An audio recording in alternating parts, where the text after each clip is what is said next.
finance or something like that. And then this bunch of people from ISRO landed up, and I went through an interview process. And of course, it was attractive that they offered me a job in Bangalore. I think one of the reasons why we moved here was that Bangalore was a hometown for me. And I thought it's a good thing to give it a shot. So I was planning on a career which was, join ISRO for a couple of years, maybe work for a couple of years. In those days, the World Bank was something that we all wanted to join. It was the ultimate in terms of what you wanted to do in terms of money, reward, and all that. So I said that's the kind of plan I had, and I came in and started working.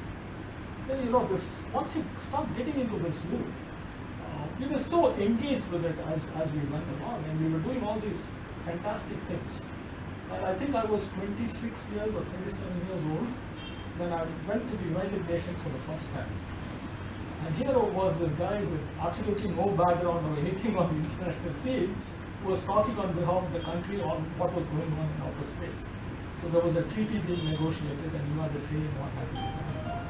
So it was a kind of what I call, it was one of those great times in life where the opportunity space for doing a lot of things was open. And as I said, I was lucky that I joined ISRO, and I was also very lucky because it had Prof. Chandra as a kind of leader. So what I'm going to talk to you about today is one of the facets of the Indian space program. Right? It's only a limited part. It's an important part, but a limited part. I think there are other facets that are equally fascinating. Of course, being the position I was in, right, one saw bits of it, a little bit of all of it. So the launch vehicle story is also an extremely interesting story. It's got a lot of internal and external issues. The cryogenic story itself has worked a PhD thesis.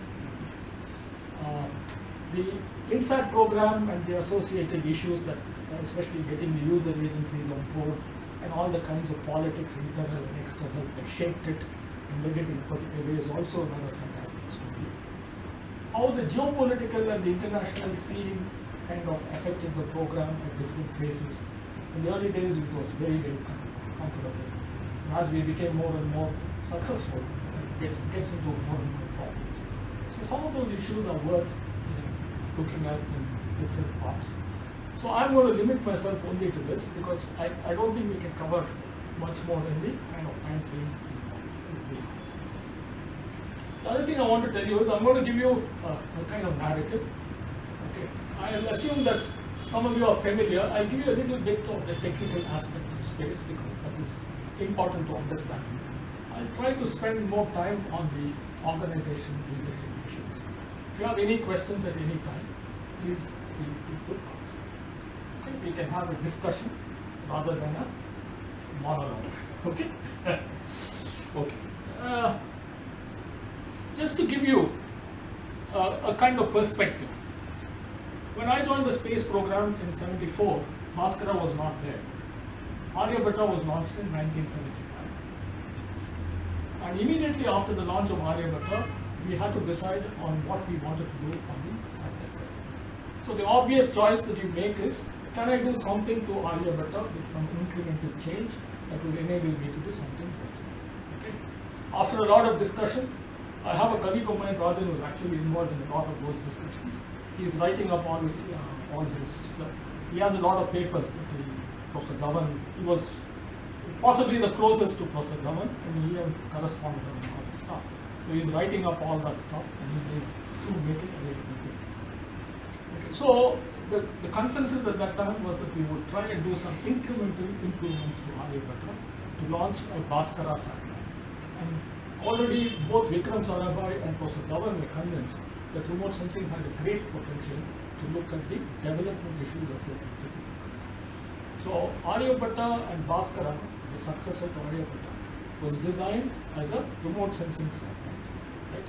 With a lot of changes that had to be made, especially in the attitude orientation system, because even though it was a spinning satellite, it had to look down at the Earth with the camera system. So we decided to buy a TV camera system from abroad, or buy parts of a TV camera system from abroad, put it together, and launch. So that was the Bhaskara satellite. It had a resolution of 1 kilometer, and it was launched in 1979. In 1995, ISRO launched IRS-1C. It had a 5-meter resolution.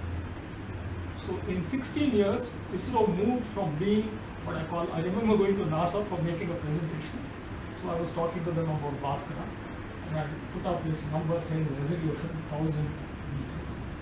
So that people said, you got your number wrong, it cannot be 1000 meters. I was trying to tell me, you guys are way behind. Okay.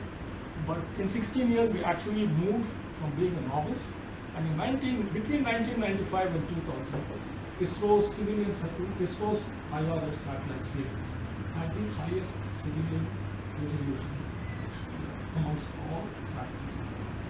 So in the 16-year period, we moved from what I call really backward to being a front runner. And obviously, one of the questions we used to ask ourselves, even in the kind of research we have done on this after the time, is how did this happen? And can we learn anything from this experience? Those are the two questions that I'll try to talk about as we go. So can we add one more question to that? Please. What happened over the next 16 years? Because now we're in 2017 and more 16 or 20 years have passed since then. I will talk a little bit about the end. Yeah. Okay.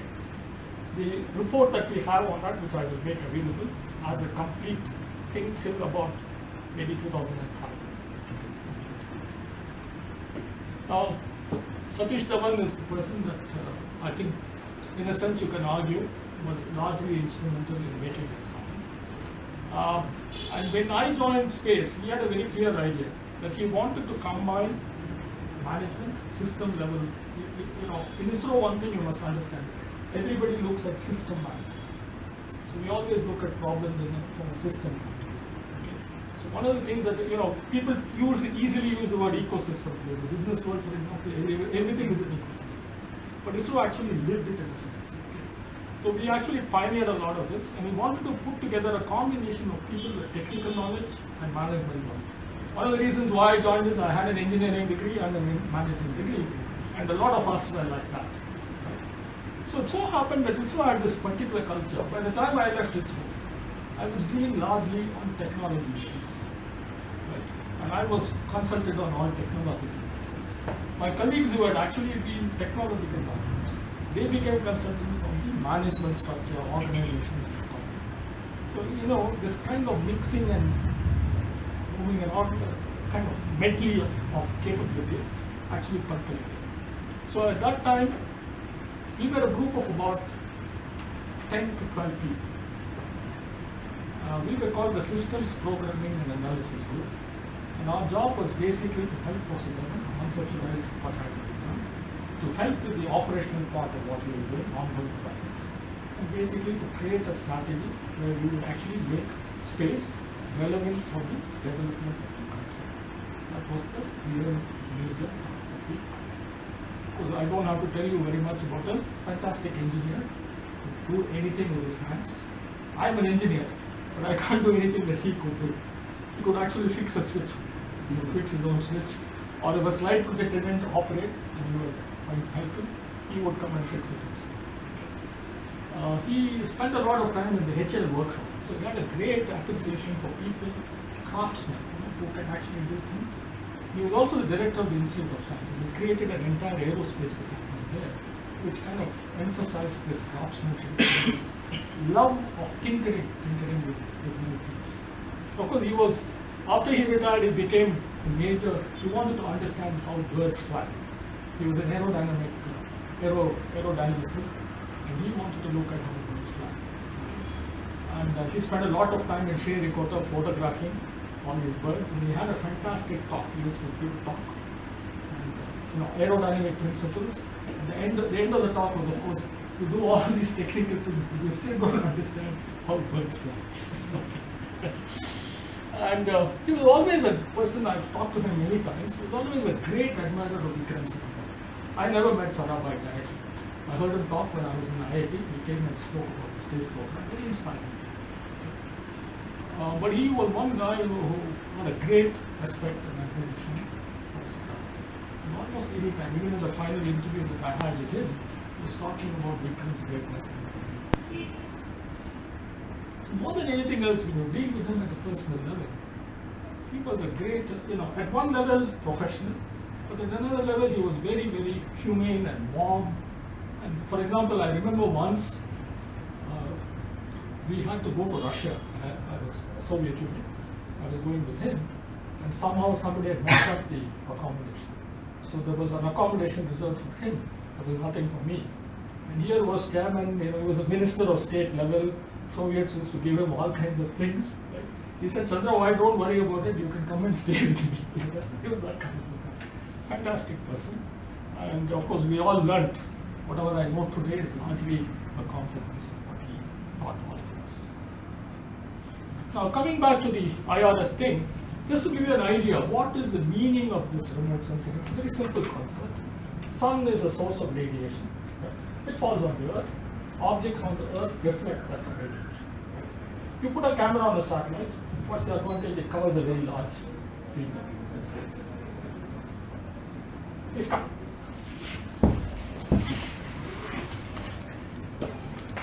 And the other thing you can do is, you know, radiation comes in different waves, so you can split the radiation and you can filter the parts that you want to split. Right? So that forms, original days it used to be a film, right? But the film is an analog system. Right? It has a lot of issues, it's just getting early reconnaissance satellites, for example, were films. Okay? And then they were replaced by discrete digital detectors. And then I'm going to talk about CCTs, they are kind of semiconductor-based array detectors. So each of them has different advantages. So it splits that wavelength, and then you measure that wavelength, convert the currents into digital information, send it to the ground, either via a satellite or directly to the ground. Then you process it, convert it either to a film or a picture, or you convert it, use a computer to do the digital analysis. Right? It's a very simple concept. So that's really what the satellite is supposed to do. And the trigger for all of the story of 16 years of leadership was actually immediately after the Bhaskara project was initiated, right? ISRO was already looking ahead as to what it had to do. And Professor Dhawan initiated a number of preliminary studies on what kind of a satellite was needed to meet Indian needs. We had narrowed down on remote sensing as one of the key missions of the country. And if at all any one event can be singled out as a trigger for achieving global leadership, it was the setting up of a committee chaired by a scientist from SAC. Dr. T.A. Hariharan, whom nobody might have known, but he was an application scientist who had come to ISRO for NASA. And he was the person who actually chaired this committee. The choice. What is SAC? SAC is Space Application Center. Apologies. I always get into this ISRO. So let me try and give you a little bit of how ISRO is organized. In those days, and maybe even today, it's not fundamentally different. We need to build satellites for the space program. So the ISRO Satellite Center, which used to be the Aryabhatta project originally, became a center. So that center is largely responsible for the fast sensor, which means the power, the control, right? The sensors that are needed for achieving control, right? All the electronics, the telemetry, telecommand, all that stuff is built in the satellite. Now the satellite has to carry a payload, right? Normally an application payload. It can be a communication transponder for a geostationary satellite, or it can be a camera kind of system for the remote sensing. That is built by the space applications. Okay, so that's the other part. You need a launcher to launch the satellite. The launcher is normally done at Vikram Sarabhai Space Center. The liquid part is now done in a place called the liquid propulsions. So liquid rockets are built in one center, solid rockets. The system engineering is done in Vikram Sarabhai Space Center. Right? So that's the thing. You need to launch it from a particular place. Sriharikota is the launch center. Right? So Sriharikota launches it. It also has a lot of these test facilities. You need to test the rocket motors. You also need to process propellants, do a lot of stuff. So some of those facilities are put in Sriharikota. Now data from satellites, remote sensing satellites, are received at the National Remote Sensing Agency in Bangalore. So they receive the data, process the data, and give it to the users. Right? That's broadly the yeah. Just to pick on something that you just mentioned liquid rockets and solid rockets. Yeah. When you say liquid rockets, are you talking about the fuel for the rocket? Yeah, the fuel is liquid. Just the fuel bit. They are called hypergolic liquid. So you take nitric acid and unsymmetrical dimethyl, right? You put them together, burn, explode, not burn, explode. So controlled explosion is rocket. Okay. Solid means you are casting a solid, it's like a plastic, you mix it up in a bread. You know, the apparatus that you make for making solid propellants is actually a bread kneader. Okay. You knead it like bread, so it floats. So you do that and then you cast it in vacuum into a thing. And then you cure it under certain conditions and then you get the solid. And after that you attach the nozzle. So in a sense you can argue it's a lot of plastic. Okay. Solid rockets are a lot of plastic. Liquid rockets are dangerous chemicals, except for liquid hydrogen and liquid oxygen, which also have the advantage. That's the cryogenic engine. A lot of people are talking about. Cryogenic engine has the advantages that for a given weight, it has the best use. One of the reasons why people use it is it's difficult to use, but it is right. It's something. Sir, I have a question.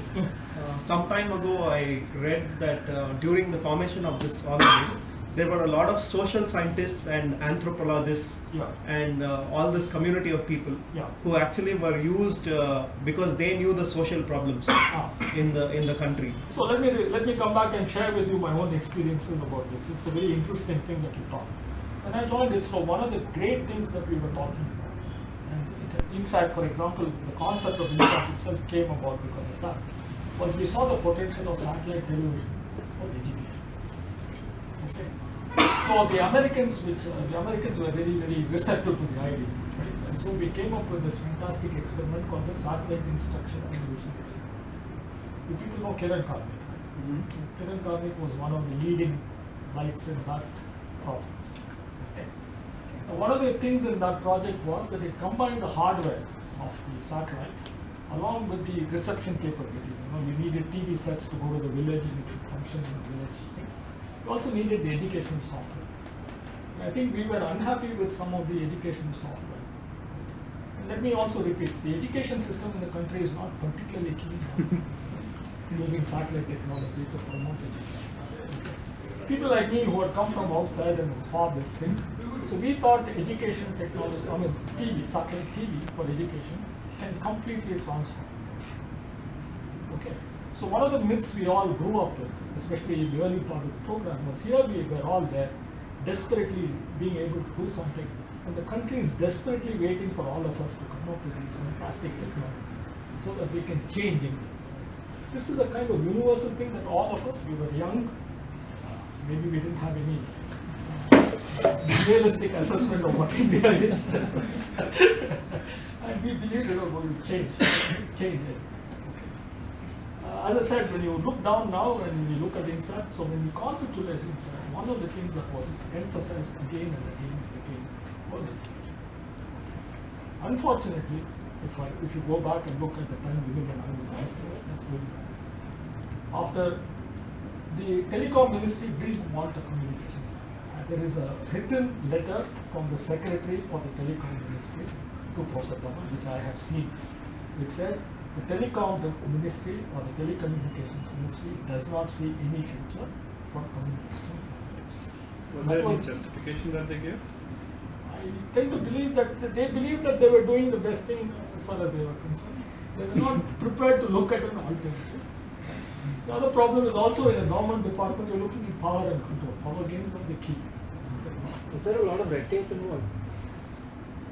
All ministries in the government of India, including ISRO, now, we have a lot of problems. One of the things, as I said, organizations grow. A lot of vested interest. You want to protect yourself. And see, I don't know whether you're familiar with this principal agent problem. In the case of government departments, the principal is the government of India and the India as a country. Right? The agents are the secretaries who run the system. The interests of the agents are very different from the interests of the principal. It's exactly like a company, right? You have a company that is run by managers, right? And the owners are the shareholders. Will the managers do what is required by the shareholders, or will they do what is of interest? Right? This is a typical problem in business also. So these kinds of issues are there.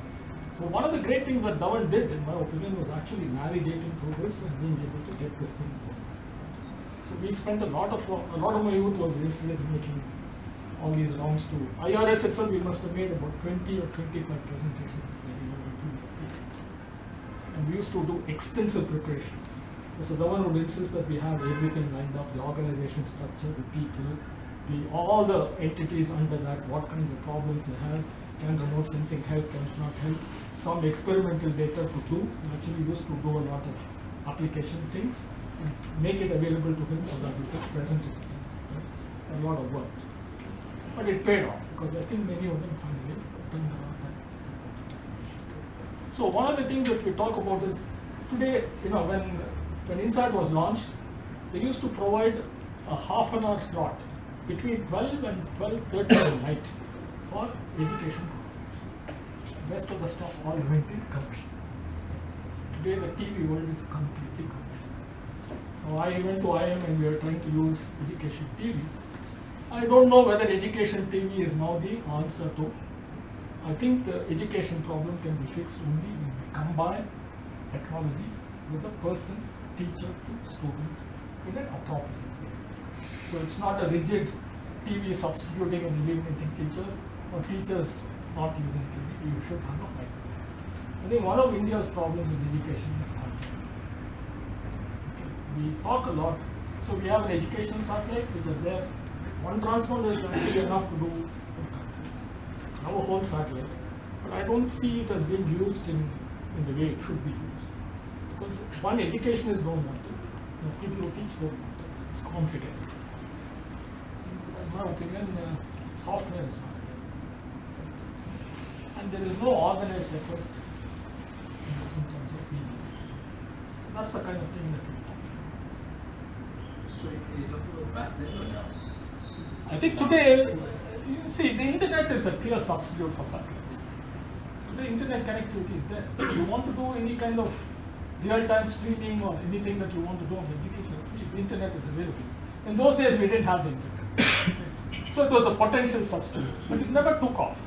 What took off was commercial applications. Right? TV broadcasting became commercial. Education always took a backseat. Somewhere down the line, it didn't have even a presence. So the idea of what we had and how it finally panned out is very different.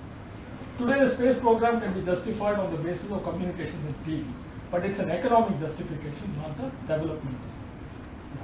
So you said about commercial and education applications.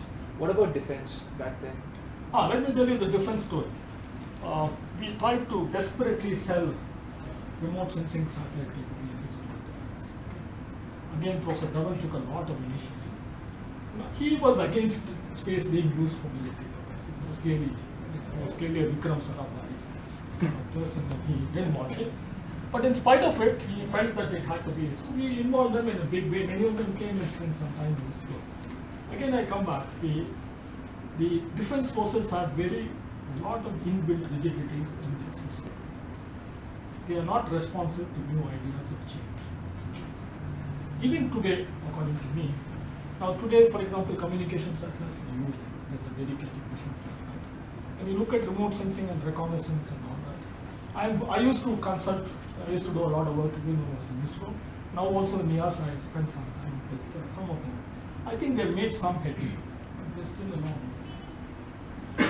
There are many things that we can do. Every time you go to them, they'll say, if you give them a 20-meter IRS data, they'll say, we need a 10-meter IRS. If you go with 10 meters, they'll say we need a 5-meter. Now you go with 5 meters, they'll say we need a 2-meter. Then you go with 2 meters, they'll say we need a 50 centimeter. They're always pushing. The argument is this is not, it's not a 0-1 game. Right? With 10 meters you can do some, you cannot do others. With 5 meters you can do more. With 1 meter you can do more. They never did anything. That's the point. And you need to build up a lot of capability. In different services, nobody spends more than 2 years or 3 years on it. So, for example, photo interpretation for military purposes, you need to spend. If you want to look at a missile feature, or you want to look at a uranium mill or something like that, you need to spend time. So I think the system level, and I think military is still missing a strategic perspective in this space. Everywhere else in the world, the Americans of course pioneered it. The Chinese are doing fantastically well. Possibly the major competitor to the US in military space is the Chinese. Okay? And they're all ahead. India, we are not even looking at the potential For example, the Chinese have a system called Yaogan. They have 30, they launched 30 of these satellites. And they can track a ship in the Pacific Ocean that is coming to the Chinese view. It's a Chinese GPS, is it? It's a Chinese satellite system. Yeah. It's not one satellite system. Yeah. And, So doesn't India also, haven't they launched a bunch of satellites to let me come GPS? back to the GPS. The Indian GPS is geostationary and inclined geostationary satellites. The accuracy you will get is about 20 points. Okay. The GPS, the American original version, the accuracy you are going to get is better than a meter. Okay. With help and all, it can go even better than that. Okay. But that's the secret version. Other official version is about 10 to 5 meters with some help from the ground. So they are accurate, according to me. And if you don't have these low, medium orbit inclination, I think the position vector that you need in order to locate. So you need 4 different position vectors. You know that if 2 vectors are almost the same, or very close to each other, you can't resolve the, you cannot resolve the vectors very clearly. So obviously the American system is actually the best in the world. The Chinese they went for the Indian system earlier. They have moved on to the American system. So in GPS, my argument is the American standard GPS, I feel nobody can commercially compete with it today. It's got what I call, I don't know whether you're familiar with network economics. You know, the incumbent or the guy with the maximum kind of market share in a network economic thing will ultimately get to own all of it. Microsoft or Intel with their PC space. So that's the kind of thing that the Americans have. The Chinese are mimicking the Americans. The Europeans are also trying to follow suit. India is somewhere in between. We are looking at a regional system for the defense services. But 20 meter or 10 meter is not good enough, for example, to use it for missile guidance. It is a greater application. It might go for surveillance. Surveillance. Position fixing up to some point is okay. Sure. But other point is with conventional GPS also you can manage. Commercial GPS is already there in the Indian. But the argument is that it's in the, it's controlled by the American government, so you never know. For security purposes, I can understand. But commercial applications, China does have B2, right? China has a B2. They have a 36 satellite configuration, which consists of about 7 geostationary and inclined geostationary and about 27 orbiting satellites. The Americans have 34 or 36 orbiting satellites. Russians have something similar. Europeans also have something similar.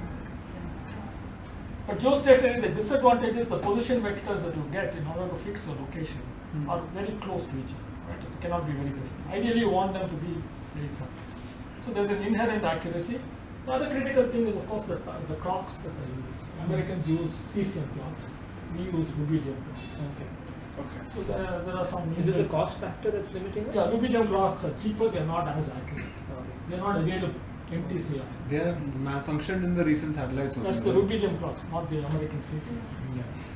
It's 3 of them. Both the Chinese bought from and the Indian satellite system both. The rubidium clocks are little lower in accuracy, so they have to be more corrections have to be done.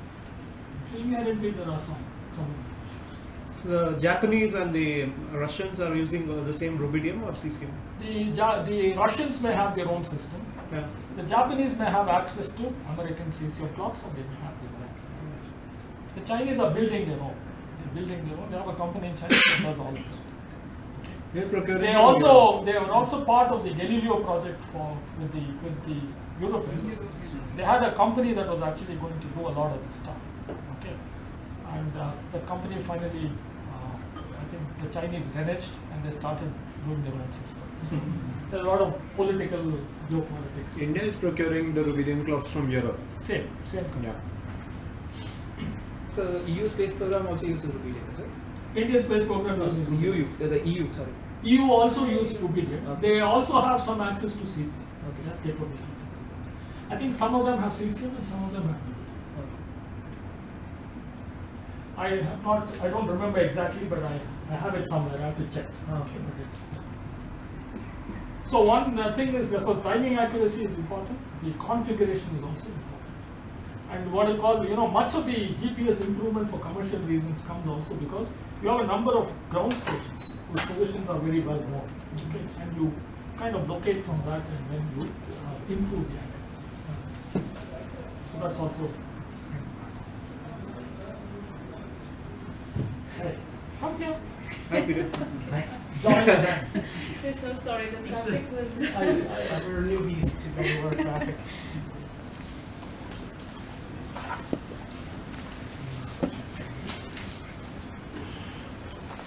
So let me come back to the IRS story, okay, so that, so I mean, please feel free, we can engage in all these diversions. I don't have that many things to say. So this is that report. I managed to locate a copy of this report with great difficulty. I had actually authored it, or I put it together. I was the member secretary of this committee. And this is the first report on what IRS was doing. And it was actually done in '76. The printed version came out in 40 years. Yeah, it's a long time. I sometimes can't even believe that I wrote that stuff.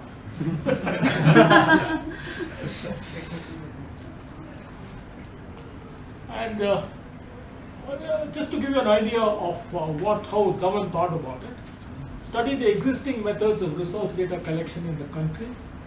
Few selected areas: agriculture, hydrology, water management, land use, soil, forestry, oceanography, geology. From the above, identify what Earth resources satellites can do and what should be the technical characteristics of such a satellite: ground resolution, swath, repetitivity. Identify the sensor system. We have not ruled out synthetic aperture radar, microwave, cloud penetration, IR, optical, and the kind of satellites that we would need, right? We have to limit it down to a limited number of optional designs, keeping in mind the total number of, keeping the number of options to the minimum. So at that time, we had no idea what it would be, so we put this number 300 to 400 kilo category satellites. And then identify what needs to be done on the ground in order to acquire the data, pre-process it, disseminate it, not only to India. We also were thinking at that time of sending it to other developing countries. I'll talk a little bit about what we did.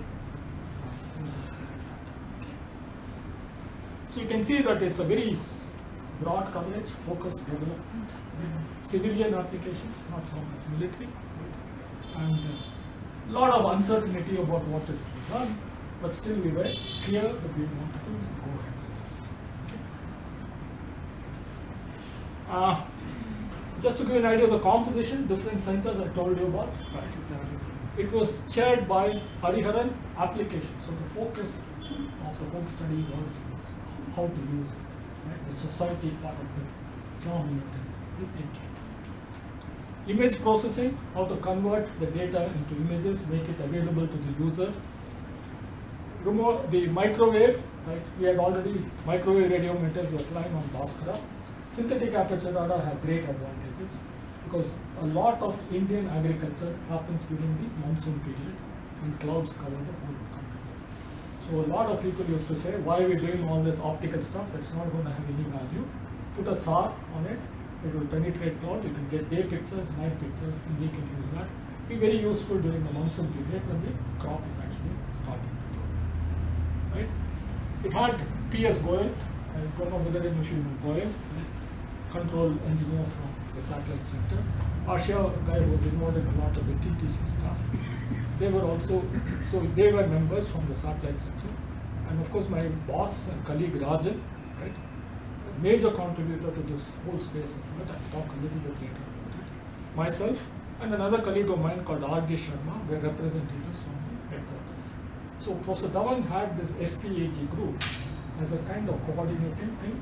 There are two requirements: operational project requirements and the needs of the projects to make sure they fructified was one kind of thing that we had to do. The other was to look ahead and plan for what had to come. These were not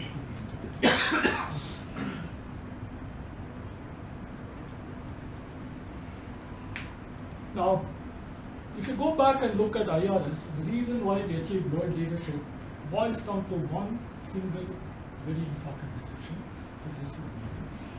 And that decision was, instead of using the traditional discrete detectors that were available at the time, which had been pioneered by NASA, which were flying on the Landsat 1 and 2 multi-spectral scanners, right? we came up with the idea of using a charge coupled device array as a detector.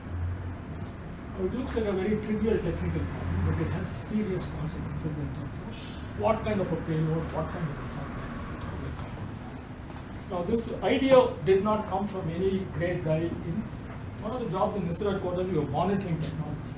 But if you want hands-on experience, you need to go to the people who are directly working on it. No amount of book knowledge can replace the fact that people who are working on it know the inside out of it.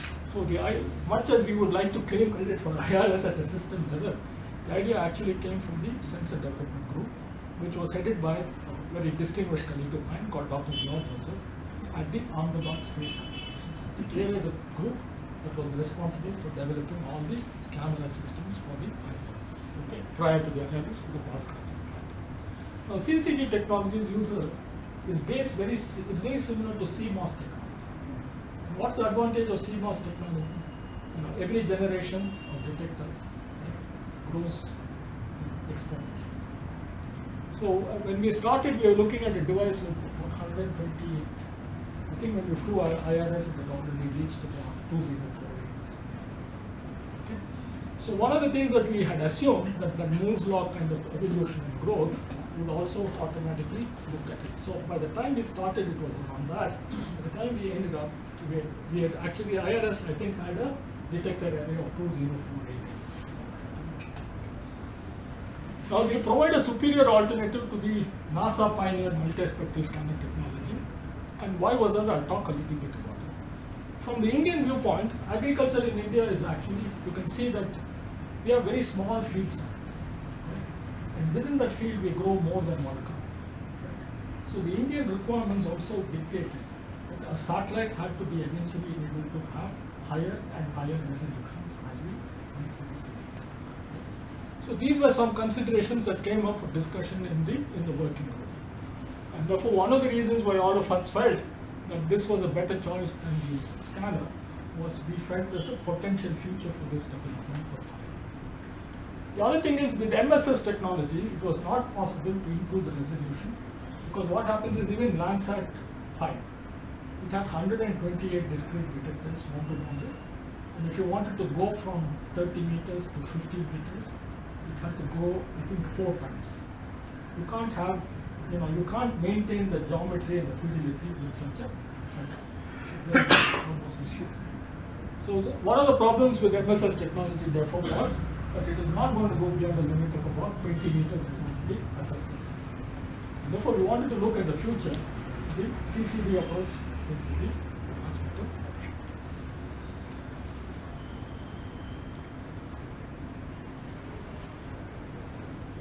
So the study team suggested that an IRS satellite could be built within about 300 to 400 crore. And at that time, we were already looking at PSLV as a launcher for the IRS.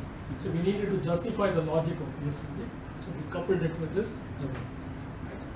The primary missions were agriculture, land use, forestry, etc. as Professor Dhawan suggested. The primary sensor was what the US had thrown. So within the group, there was a divide. Some people felt we shouldn't take the risk of going with the technology that available. Other people felt we should look at that. So the convergence is we would fly on the first satellite. The primary would be a Landsat kind of system, but we would also fly a CCD camera as a backup. Question here. How easy or difficult was it to actually do a technology transfer for such a very critical piece of technology for the satellite from the US, from NASA? So let me come back. The CCD camera itself comprises several components, right? Some of those components can be bought. Some of them have to be built, right? The main thing is to design it systemically. The CCD device was identified as a very critical item because without that the camera cannot be built. So one of the considerations that went into a lot of this debate was whether such devices would be able. So while at one level NTCR worked, right, missile technology control, SLV was launched around 79. After that it became much more difficult to get much of this. But in this era it was not that difficult to get at least the experimental part. But by the time IRS was approved in 81, we had already crossed it. So one of the concerns that we had was whether we had to depend only on the US source. Okay. There was an alternative French source also, because the French were going for a CCB. They had also decided on a CCB. So at that time there was a lot of debate. So I still remember the procurement order. I think NASA had a slightly differential policy to space applications. Is that what kind of laid the kind of relationship between the Indian and French agencies? Because today they are like working together in so many things, and I think the relationship goes even farther than that. Okay. If you go back and look at, see, when I joined ISRO, Viking technology, which is the launch technology, which actually is actually used in the second stage of PSLV. We had a team of ISRO engineers working with the French, okay, on that technology. They needed people, we provided them the people, okay. We also needed something from them. They gave us some transducers that are needed for monitoring the performance of the engine itself. So we set up a facility to supply transducers for them here. We set up a facility in Bangalore. They made the transducers, exported them. Along with, we sent a lot of people, about 150 engineers worked on Is it. the facility still operational? No, I don't think it is there. A lot of it has moved out. But at that time, we had a dedicated production. Okay. So that, in a sense, represents that. Even prior to that, the Centaur rocket, the French Centaur rocket, they built the first propellant plant in BSSC was set up to produce Centaur rockets. Again, the French team was there. That would be very similar to the SH200. What is the HS200? SH200, the boosters on the PSLV. No. That is like a, what is it called? That's like this bushi patas, they call it. Sounding rocket. Okay, it's a sounding Yeah, rocket. it's not, Okay. scales are much bigger. Okay. Of course, PSLV scale is, the PSLV solid rocket booster, when it was conceived of. Yeah. I think it was the second largest booster in the world. Wow. People may not know it. I think the US had a bigger one, and then Ariane 5, when it came up, built a slightly bigger one. So ISRO solid rocket boosters must be either second or third, or maybe even one in the world today. Okay, the GSLV rocket boosters definitely must be big. Okay, so we went from what I call 300 millimeter dia to something like 2.5 or 4 meters or whatever is the number now. Okay, it's a huge scale. So one of the greatness of ISRO is we had a pilot plant, not even a pilot plant, we had a laboratory demonstration of all this. And we took the risk and said we will put, for example, the propellant choice for PSLV was between what NASA was using, right, which was something called, I don't remember. But we pioneered STPB with. HTPB as compared to what NASA was using. Yeah, because. So HTPB was actually the one that our people wanted. Yeah, and we had only a laboratory level demonstration. We had one whole day meeting in Bangalore, and we decided that we will go with HTPB. I think today it's still considered. PBAN, polybutadiene acrylonitrile was the alternative. So between PBAN and At that time, nobody else was using that, I think. NASA pioneered PBAN. The French thing was even earlier. The Centaur used polyurethane or not even polyvinyl chloride, PVC. Polyvinyl chloride. So we graduated. So I don't know whether any of you know a guy called Dr. Gowarikas. One of those, again, one of those great people, visionary. So he was looking at these huge rockets. Prof, for example, the propellant this plant that is conceived of. So he was looking at 10 years ahead, 15 years ahead. So he built up, we have this fantastic capability in solid rocket. Very, very good. And BSSC, which is really a fantastic technological center, very, very good at everything that it does, is really at the heart. Okay, so it's built up step by step over a very long period. And I joined at that time. So ammonium perchlorate we indigenized, all the stuff that went into this. We went to industry, got a lot of it done, right? When PSLV was conceived of, I think all the propellants went to industry. We got them all done outside. Okay. So major contracts, my colleague Sudarshan I talked about, he pushed a lot of it. So industry partnership, we pushed a lot. All the structural went to HAL, especially satellite structures. Everybody said HAL will not deliver. They actually delivered not only on time, they delivered fantastic stuff. Never had a failure. Again, I come back. A lot of it is internal problems and the reluctance to go outside. It's difficult in the beginning, but it works. So Yeah, two please. questions. Yeah, sure. First, back then we didn't have internet. So how would you come to know that which propellant was used by NASA? So was those data open Madam, source? we used to read a lot of stuff.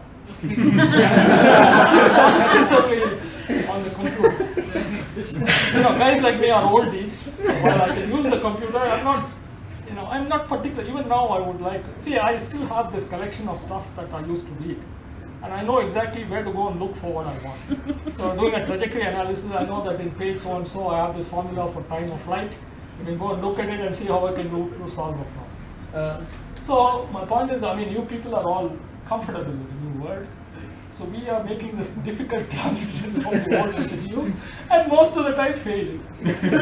So that makes me wonder. Second question. Second question was that how was ISRO planning to distribute the data of agriculture to the end users? See, we had a central ground reception station which received all the data.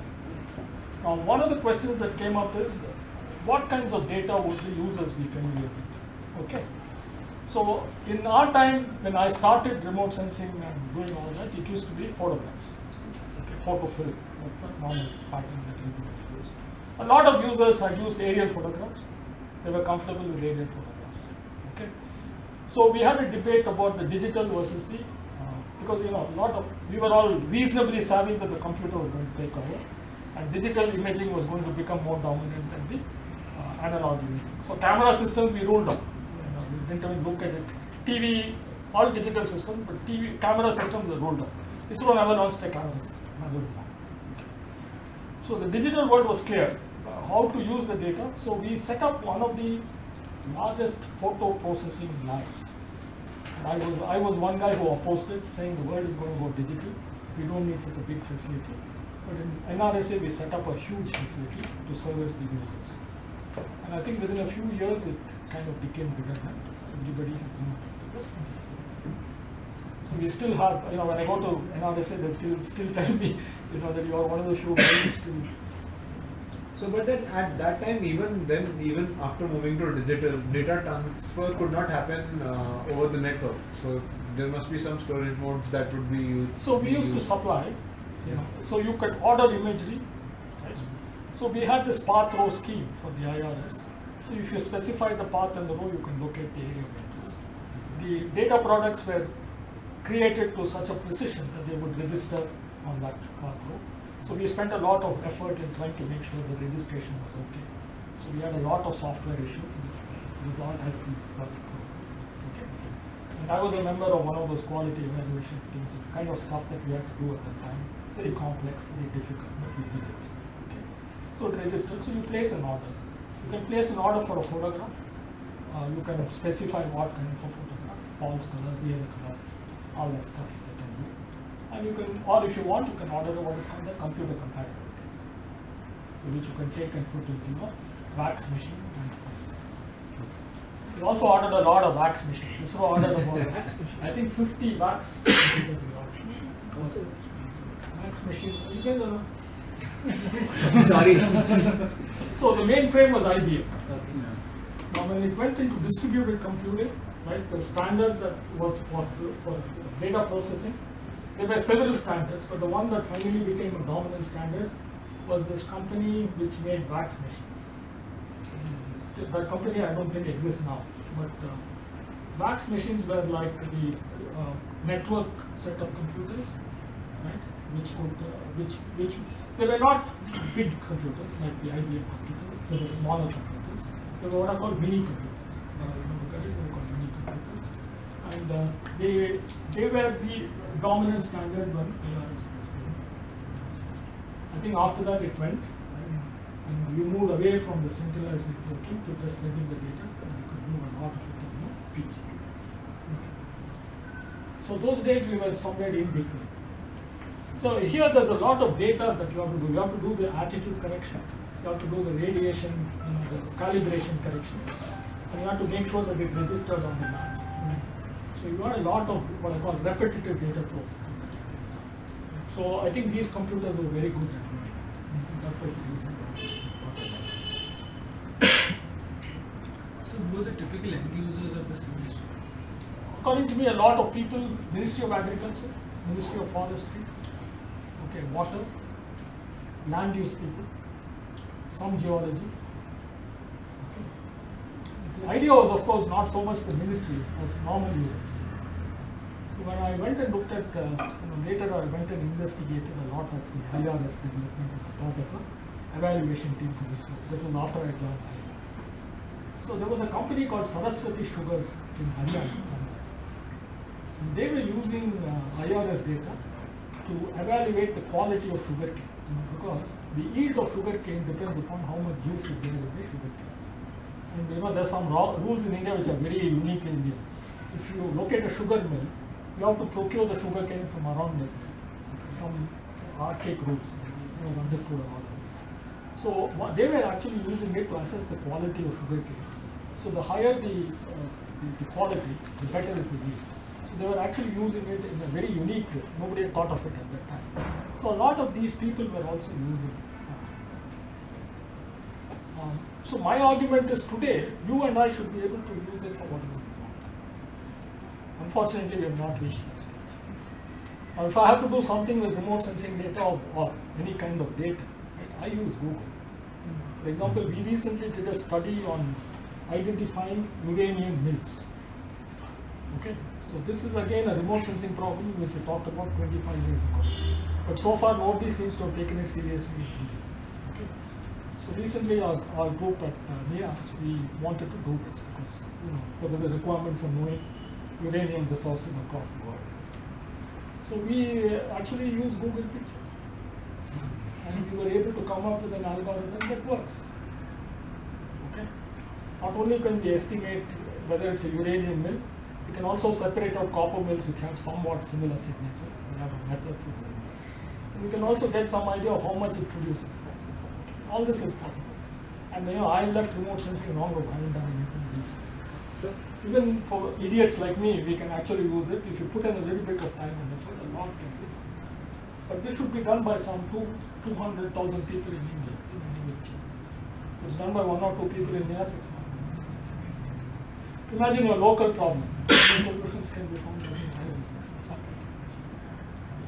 Yeah, about remote sensing, what do you think is the potential? Is there potential these days, or you think it's time's over? No. A lot of it is domain knowledge. Okay. Right? See, all this is computer stuff. Forget it. Right? What is the logic of computer stuff unless you have an automated algorithm that also does the thing? According to me, a lot of it is still domain knowledge. Uranium identification, for example, requires geology. If you have or you need to know about mills and processing, material processing. Right? Unless you know those components and you can look at it and link it to the satellite picture, you won't be able to do anything. So imagine, I'm only talking one small problem. If you take the mining area, suppose India is looking at a global mineral market. It has to buy and sell. I'm just giving it a there are clearly something like 100 commodities which are crucial in finance. Imagine what power of this knowledge is. You know what's happening in America, you know what is happening in China. You know what is happening across all the major producers. Right? All that information can be made available. Right? And here is a huge arbitrage opportunity. You can buy and sell. It's a commercial opportunity. It's also a national issue on which I think I'll give you one example, cotton. Right? You know who's the world's biggest producer of cotton in the good year? India. Right? On the surplus year, India has so much cotton, it doesn't know what to do with it. Right? We are unable to use satellite data to predict in advance what the yield will be. Then you decide either to buy it from outside because you have a shortage, or you decide to sell it. The internal decision-making system is completely. This can be done with satellite image along with some ground-based information. You mentioned relying on Google a lot in order to, for instance, uranium, which is, it can be a very controversial, element, as are other elements that are used in mobile phones, etc. in Africa. Rare earths, for example, identify rare earths too. But my question is, this reliance on Google, just by those 2 or 3 people sitting in the NIS, I see a danger because there are so many more young But, people. madam, tell me, if you are a researcher and you are looking at, see, I am not interested in, at one level, I am not interested in the national level. Sure. Right? I have an operational requirement from somebody, and I want to do something to reach that. Either I make money or I do something because it gives me, I can publish a paper, for example, which is a motivation for a lot of academics in IIM, for example. That is important. Now, if I'm not able to do that, what would I do? And I was thinking more along the line of a solution. I mean, I was very shocked to learn. I was really shocked. That's a bad thing. But the good thing is there are solutions like OpenStreetMap and others who actually map parts of the Congo, for instance, which are not covered by Google because it's a conflict area. It's not commercially viable for Google. So we have to move away from a monopoly and move into, radical forms of. I completely agree with you. I don't see a contradiction between what I'm saying. I'm using Google as an example. No, Google didn't come as a monopoly. Right? It came as a startup company. It evolved into And it evolved into a monopoly. because people accept it as. Right. The other point is, again, I come back, it's like the GPS. Right? Why is Google so useful? It's easy to use. It's easy to access. It's easy to use. Right? Convenience. Right? I don't have to switch. I don't have to invest time and effort to learn anything new. Right? I am locked in a sense. Right? And big companies are doing that. I think even whatever we talk in terms of use, that kind of thing is what we aim for. I have absolutely no problem with what we do. But I think that is what we've done. I think the great entrepreneurial opportunity in India is if this service is available as a public good. Imagine that everybody must have access to it without a problem. Why should I go and ask ISRO, can I get this data? Then they'll look at it and tell you, then this data cannot be given because it is some security related problem. And young people are incentivized. And when the new technology becomes so seductive, like an alternative map becomes so seductive, because Google right now, the word is seductive. It's not a perfect solution, but it is sort of presented as easy. It's not necessarily easy all the time. So madam, I'm not an expert on all aspects. I'm not challenging you. I'm only saying what I'm looking at is it should be convenient. Correct. Now, ideally, one of the things that we talked about in IRS, for example, which is also a post-governance kind of view of the world, was that data should be available to people to use. Right? I don't see that as happened. That is an area where it has not happened. So back on your point, in 2008, I think, even for the scientific institutions in India, which said like 5 or 6 elite ones, it was impossible to get ISRO data without actually approaching ISRO. No, I'm an insider, right? I pushed IRS 1C. When it was launched, I was in IIM. I wanted a picture of IIM Bangalore, for which I was prepared to pay. Right? I wanted to give it to my director and saying, this is what satellite imagery can give you. I didn't get that picture. Okay. Yeah. So I'm not joking, that actually happened. So my point is, what's the point? Today the Americans are putting out things with But isn't that effectively like kind of building highways and then cordoning them off to not be used by cars? Because we've set up infrastructure and we are not utilizing it. But this is again, I come back.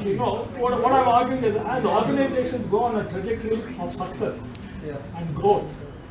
Okay. But this is not really going to affect that. This is actually going to help them grow. Because what they are doing is it's a question of perception. It's a question of how you see it.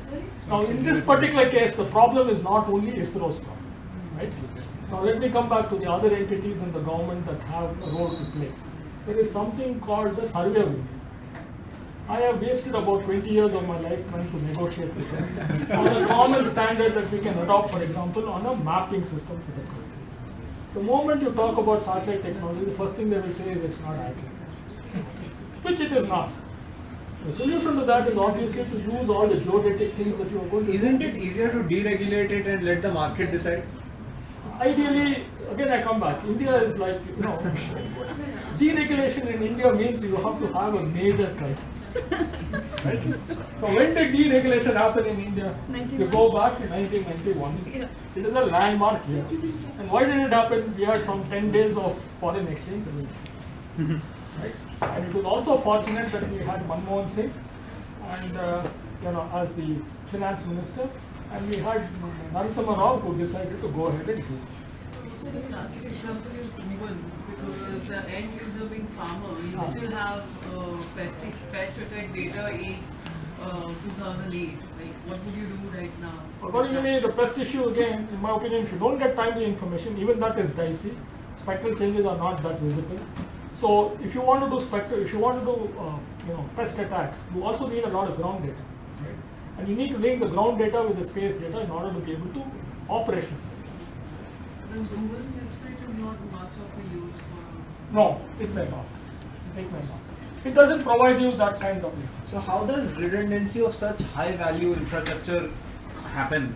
Because like, isn't it being noticed at the leadership level that we have created things which are so useful, which we have spent millions of taxpayers' money on, and we are like literally not using it at all? See, let me come back. You do any economic justification of the space program today. Yeah. I've also done it, so I have to speak from some experience. In spite of all these issues, in spite of everything, we have a potential in India, right, which I think is about 1/10, not even 1/10, 1% of what it is, right, is a business. But that 1% is far ahead, right, is far ahead of anything else in the country.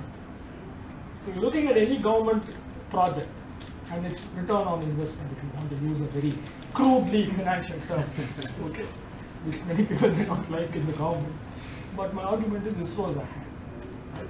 Just one example, the inside transponders pay off by themselves, right? In spite of the fact that 50% is imported, etc. We take all that. IRS, if you look at the overall justification and a few applications, forestry, for example, some water. Agriculture is potentially huge because if you can link even some small thing to the agriculture sector, the value addition is huge. The agricultural problem is purely a scale-up problem. Right? One is the variation in agricultural practices across the country. So you need something like 200,000 companies operating in one area in order to have something.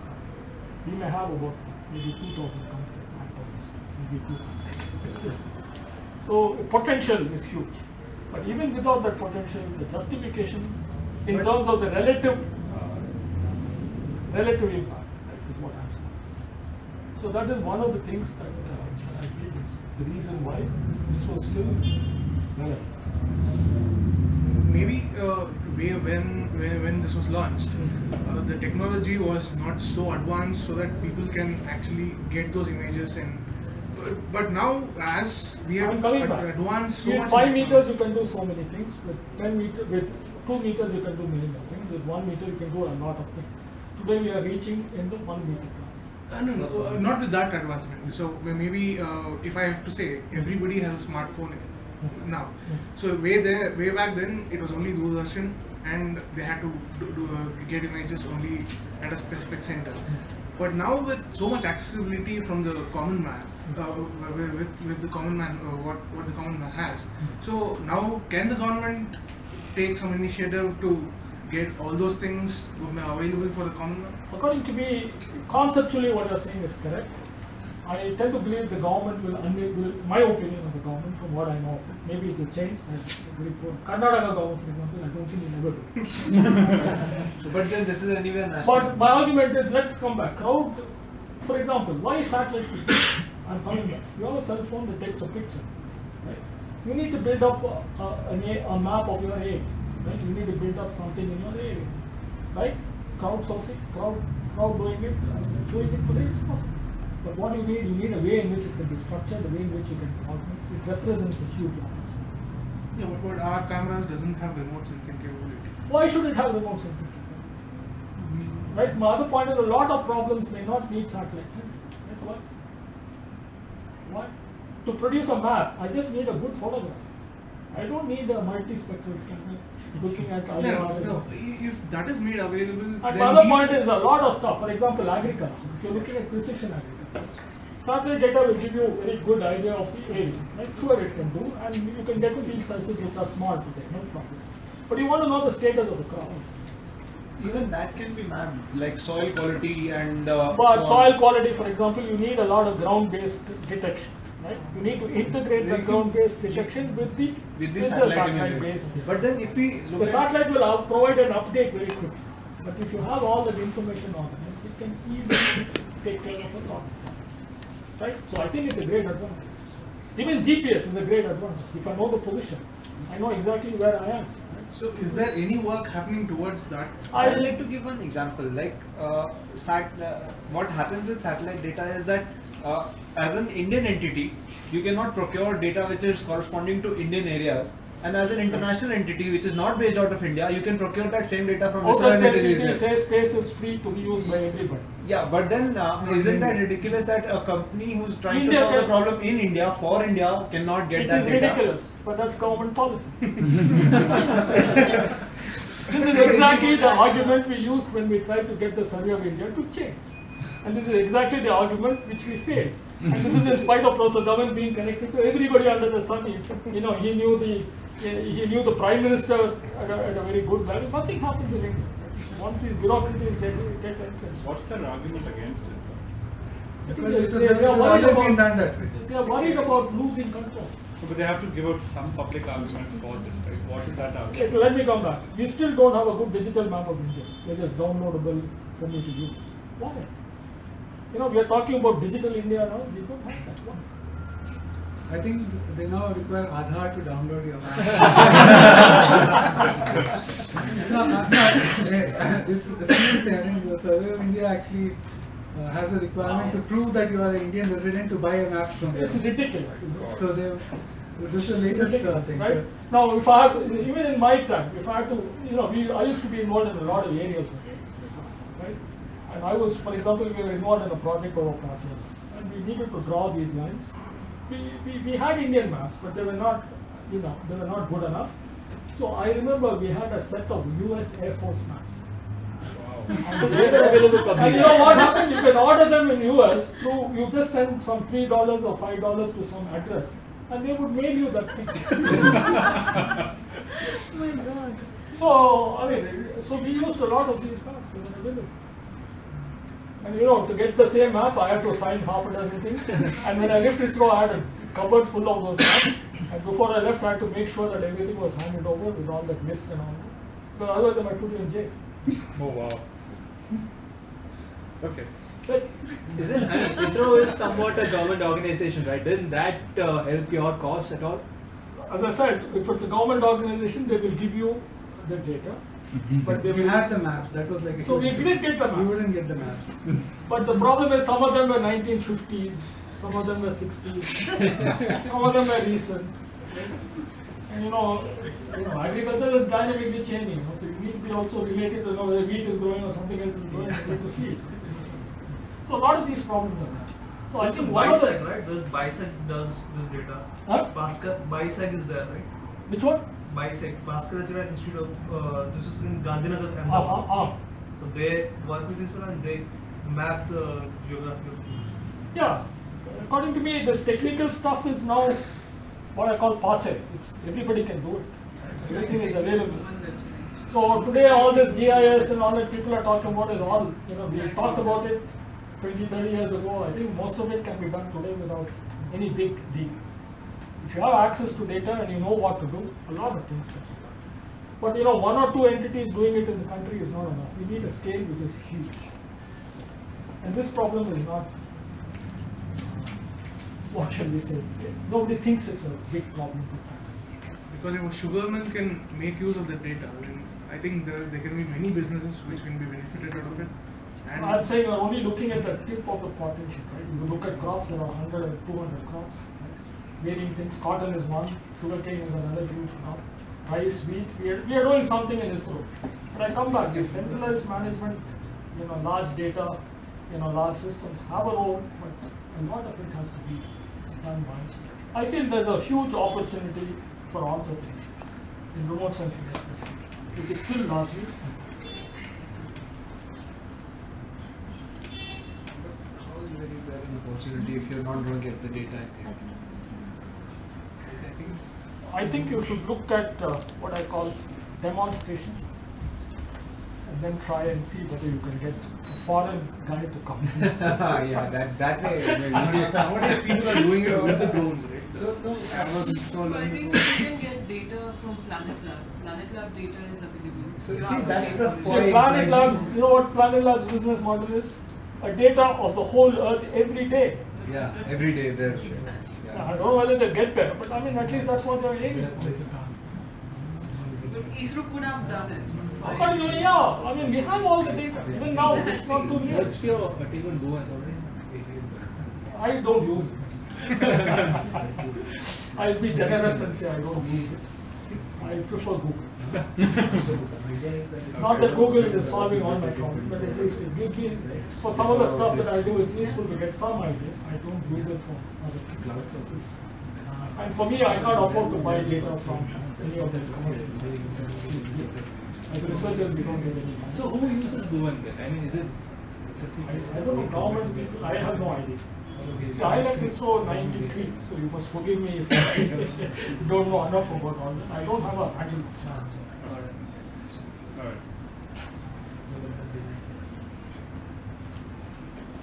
So what did ISRO do to make this transition? The Bhaskara TV camera had the state of art for TV cameras was about 100 meters. Bhaskara was 1 kilometer. Now we skipped this scanner technology, which had a limit of about 20 meters, complete. And we moved directly from here all the way. And when we talked about it, it was somewhere here. By the time we entered, it was somewhere here. And then all the IRS series have used that and do. So that 1995 leadership position was largely a consequence of this one decision.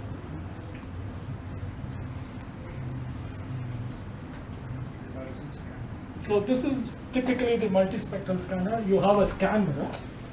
So one of the things in a satellite is anything moving is a risk. Okay? So the scan mirror oscillates, okay?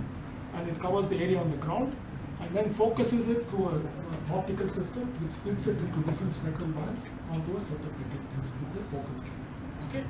Now the number of detectors depends upon the resolution. As the resolution doubles, the number of detectors will be quadruples. Oh. Okay? So we go from 30 meters to 20 meters or from 20 meters to 1 meter. The detector array size of the discrete detector frequency. So multispectral scanners inherently cannot give. What happens in the case of CCD? You have 2048 detectors in a very small array. Within that same array, it becomes a larger multiple. Within that same array, it becomes a more larger multiple. Well, I think people are talking about a few tens of thousands. I don't know the exact number. It's a very large. So you can get higher and higher resolutions. Does this follow the Moore's law as well? Something like that. Okay. Moore's law, I think, is much more well researched, but it's very similar to that. So this is the reason. And of course, the other advantage with using linear array is the optics gets very simplified. You don't need the scan mirror. In IRS, we came up with an architecture which was very unique. In Landsat, all the 4 bands are together. They are automatically, geometrically registered together. Here we had 4 separate lenses for each band. Right? The problem with 4 lenses is each of them produces one image, and you have to register all of them on the final image. Okay? So we had a different kind of problem, which we successfully tackled. So the architecture is also changed. Not only is the component level changed, but there's an architecture change. The French came up with a different system, which is also quite complicated. So we had these different systems.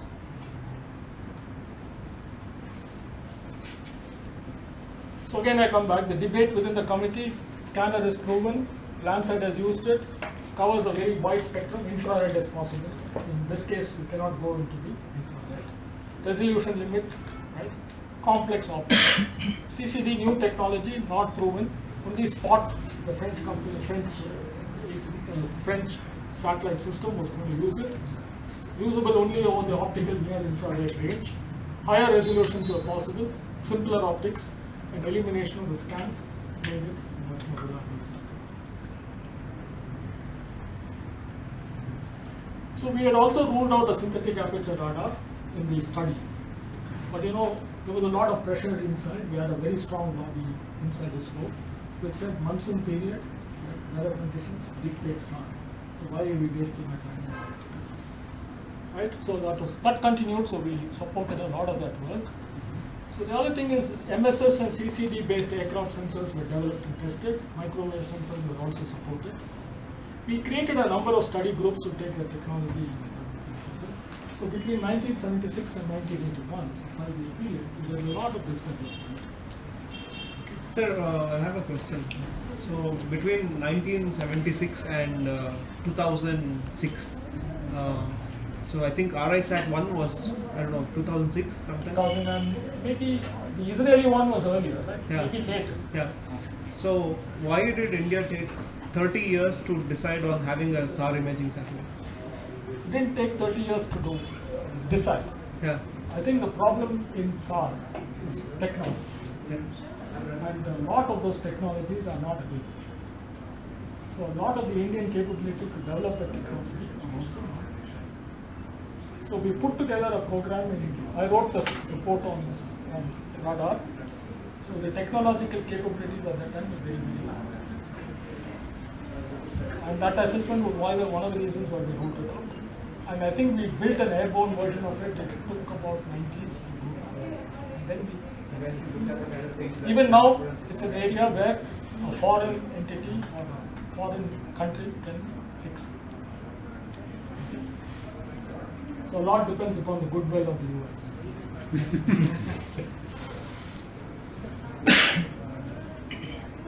So we did a lot of work and number of study groups, and we actually shaped the project in a much more robust way. So the 5-year period was largely looking at how to do it. And the final, so we presented the idea of IRS. We did a lot of joint experiments, a lot of technology that were being developed for other space satellite programs. We pushed it in. In 1982, IRS was approved. Kasturi Rangan, the chairman, was coordinating. So we also created a lot of new organizational structures, and the combination of structure, I'll talk a little bit about it later. Okay, so these are the main things. The turning point, as I said, is the choice of the CCT. And as I said, we skipped one generation.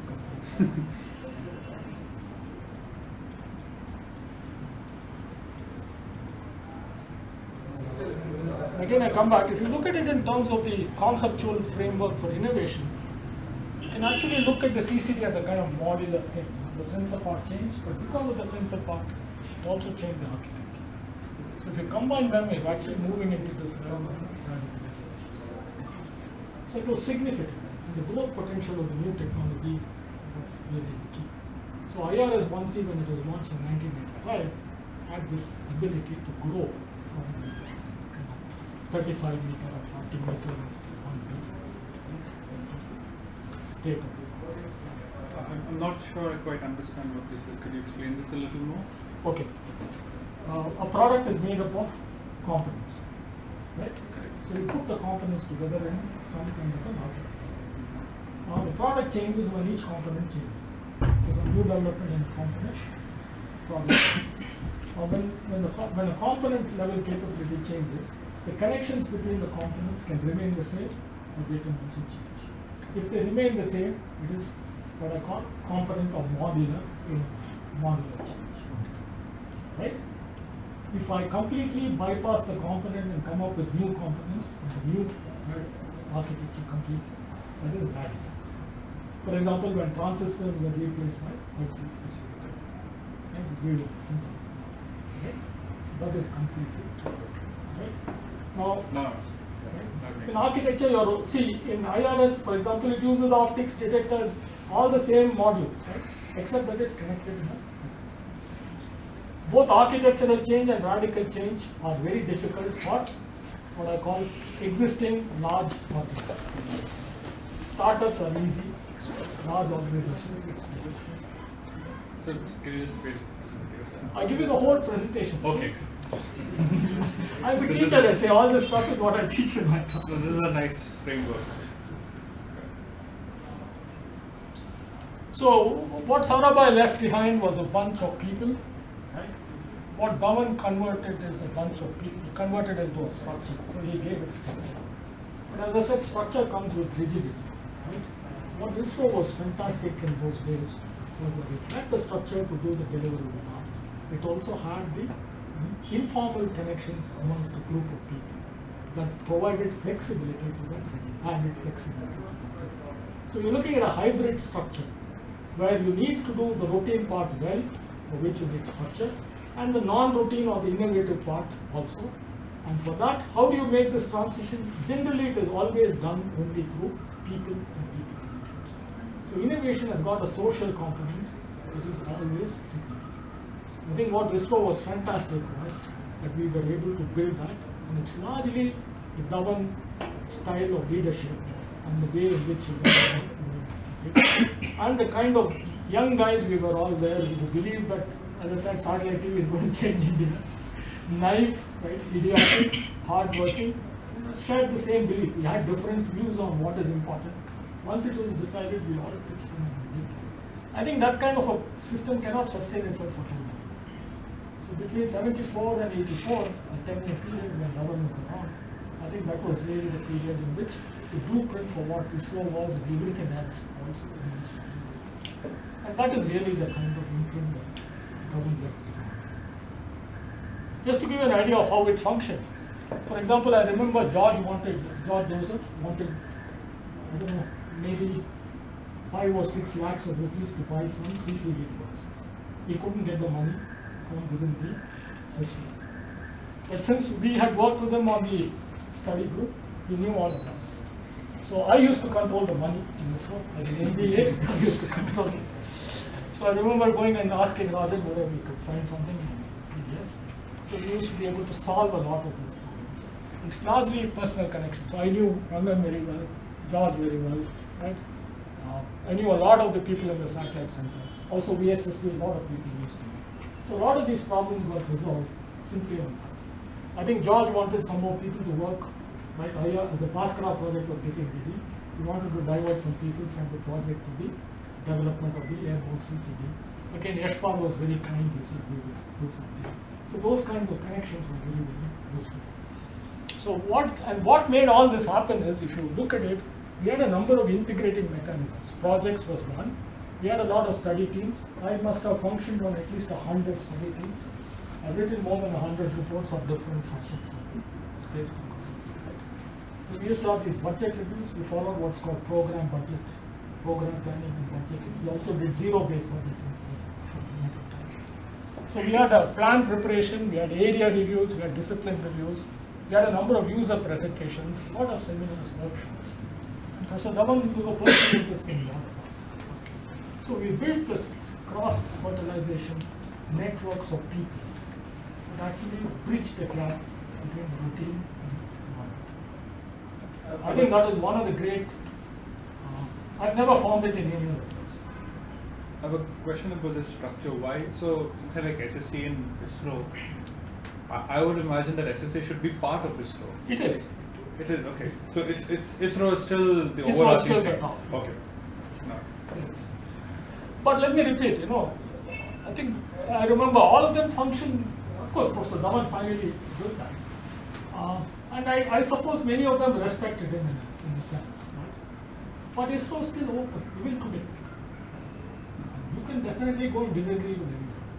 Sometimes you go out of ISRO because you disagree with the Chandra, but that's okay. But it's quite a democratic place. Even now, I don't think that aspect of it has changed. Of course, it's today, the levels of program. So you have some 10 layers or 8 layers. In my time, it was maybe 3 or 4 layers. It's different. But it was largely an internal, informal group of committed individuals who took this thing and converted it into reality. I think Dhawan's greatness was that he kind of organized it and supported it fantastic. And whenever he said it, or Dr. Brahm Prakash, director of the SSC, took a decision. It was no going back and looking. Just to give you an idea of the work, I already explained to you that the satellite, the payload, the tracking system, the data products, the data reception, generation, user is the kind of organization. Complex organization. We had a management system, program management council, project management board system. It's a top-down, the center directors have to be involved in the project. The project director is the kingpin. He is off. And most chairmen have been project directors. with the exception of a few. Most of them. So the launch, sorry. So the in between, as the project progressed, NRSA got merged with ISRO. It used to be under the Department of Science and Technology. So how to look at the work between ISRO, SAC and NRSA was an issue. Dr. Brahm Prakash, I don't know whether you know of him. Possibly the greatest person in ISRO. Nobody knows about him. He was the director of VSSC. And if you talk about Kalam's achievements, a lot of it had to do with the fact that Dr. Brahm Prakash was responsible for the most complex internal political system of ISRO. So there was a lot of infighting, and you had to make sure. And once, of course, Dr. BP said something was done, it was done. So he was, in my opinion, at one level, I would even pitch him higher than Professor Dhawan. He was a saint, literally the kind of saint. Fantastic person, absolutely. Then we had a lot of make-buy decisions. Again, VSSC developed a lot of very great technology. We had these gyros were critical. We did indigenous development. It flew on gyros. The solar array drive, indigenous development, flew on gyros. We saved a lot of money. The cost of what we did and imported was maybe 10 times. Wow. The momentum is again we built indigenously. So Trivandrum contributed a lot to the IONS project. And amongst as the project got into final stages, we had a conflict between whether the satellite should cross India in the daytime, from north to south, or it should go from south to north. It became a big issue. So we had a lot of top managerial things. And then finally we decided we would conform to what Landsat was doing, north to south. Okay. What are momentum wheels? Momentum wheels, they are very high inertia. Wheels plus 3,500 to 4,000. Now there are 3 wheels, and one wheel will be infra. The momentum that they give and the speed you can control all the time, they will provide stability to the space. Do they normally refer to them as gyroscopes? No, the gyros are the sensors. Okay. The gyros will sense the attitude of the. They won't change it. They won't change it. They are also rotating devices, but they won't change. Now the gyro input will be fed into a control logic, and that will say which wheel should be spun or should any change happen, should not happen. It's quite complicated. So you also have sun sensors, earth sensors, all of it feeding into the sensor.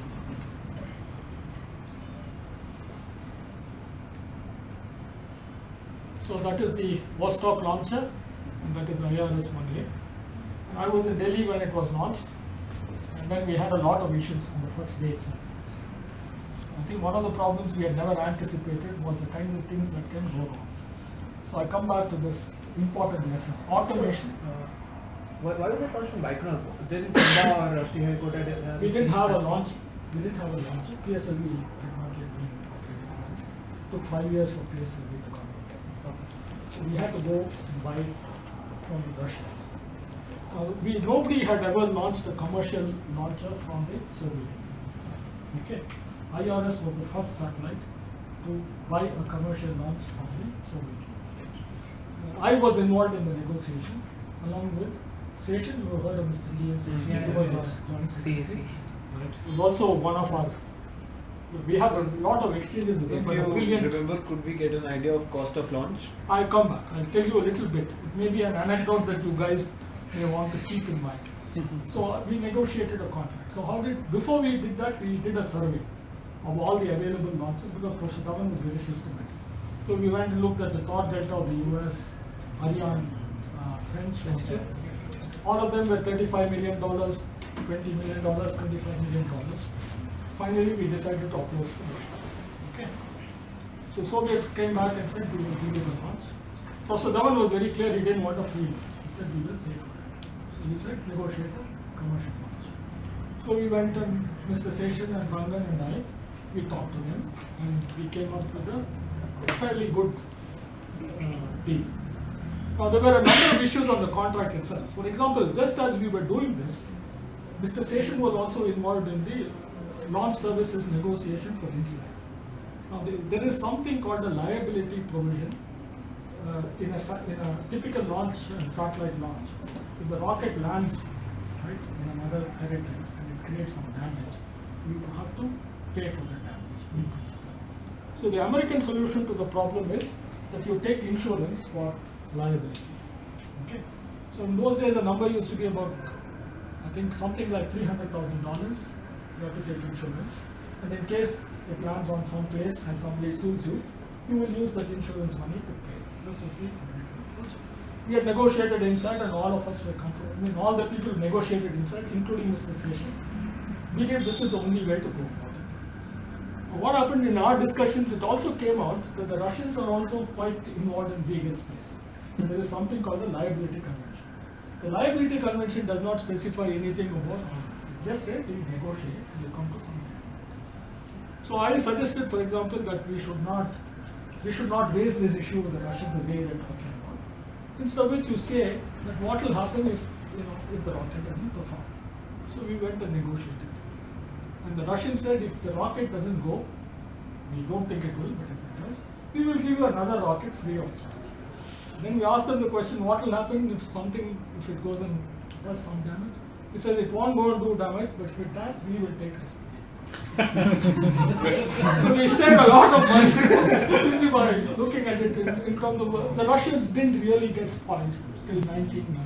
Yeah, was it because of the fall of the Soviet Union? After that, the Cryo deal is a classic example of Russian deal. I think they went on hiking whatever was needed. They diminished on the completely. That's another story which we take. What do you mean by commercial launch here, as opposed to what? The first time we paid money. Okay. So let me come back. We negotiated 7.5 crores, which was a steal. Nobody was able to do that. Now we went to Moscow for signing the deal. Now the Indian ambassador in Moscow felt he had to make a contribution. So he went and had a number of vodka shots with his counterpart. I don't know what transpired within that. I was not there, but both Rangan and you are kind of substantiated.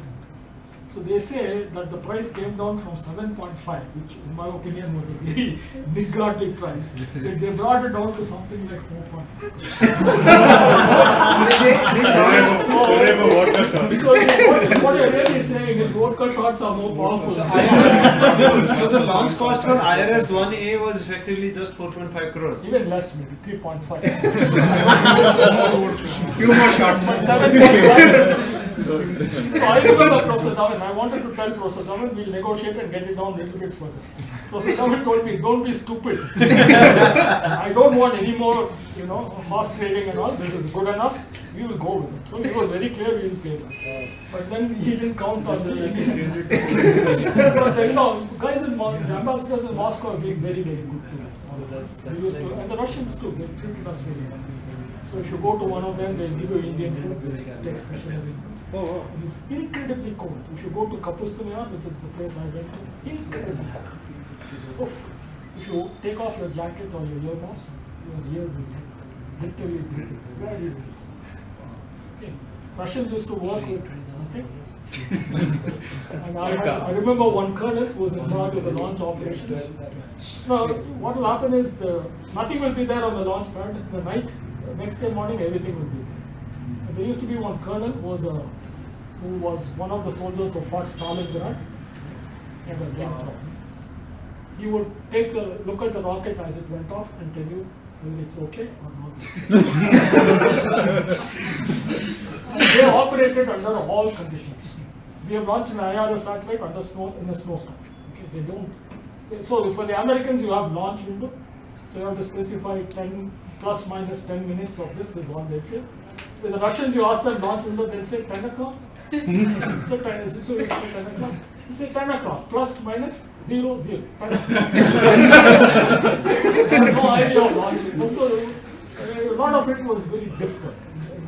And of course, we were exposed to both systems, so in a sense, you can. So that's the kind of thing.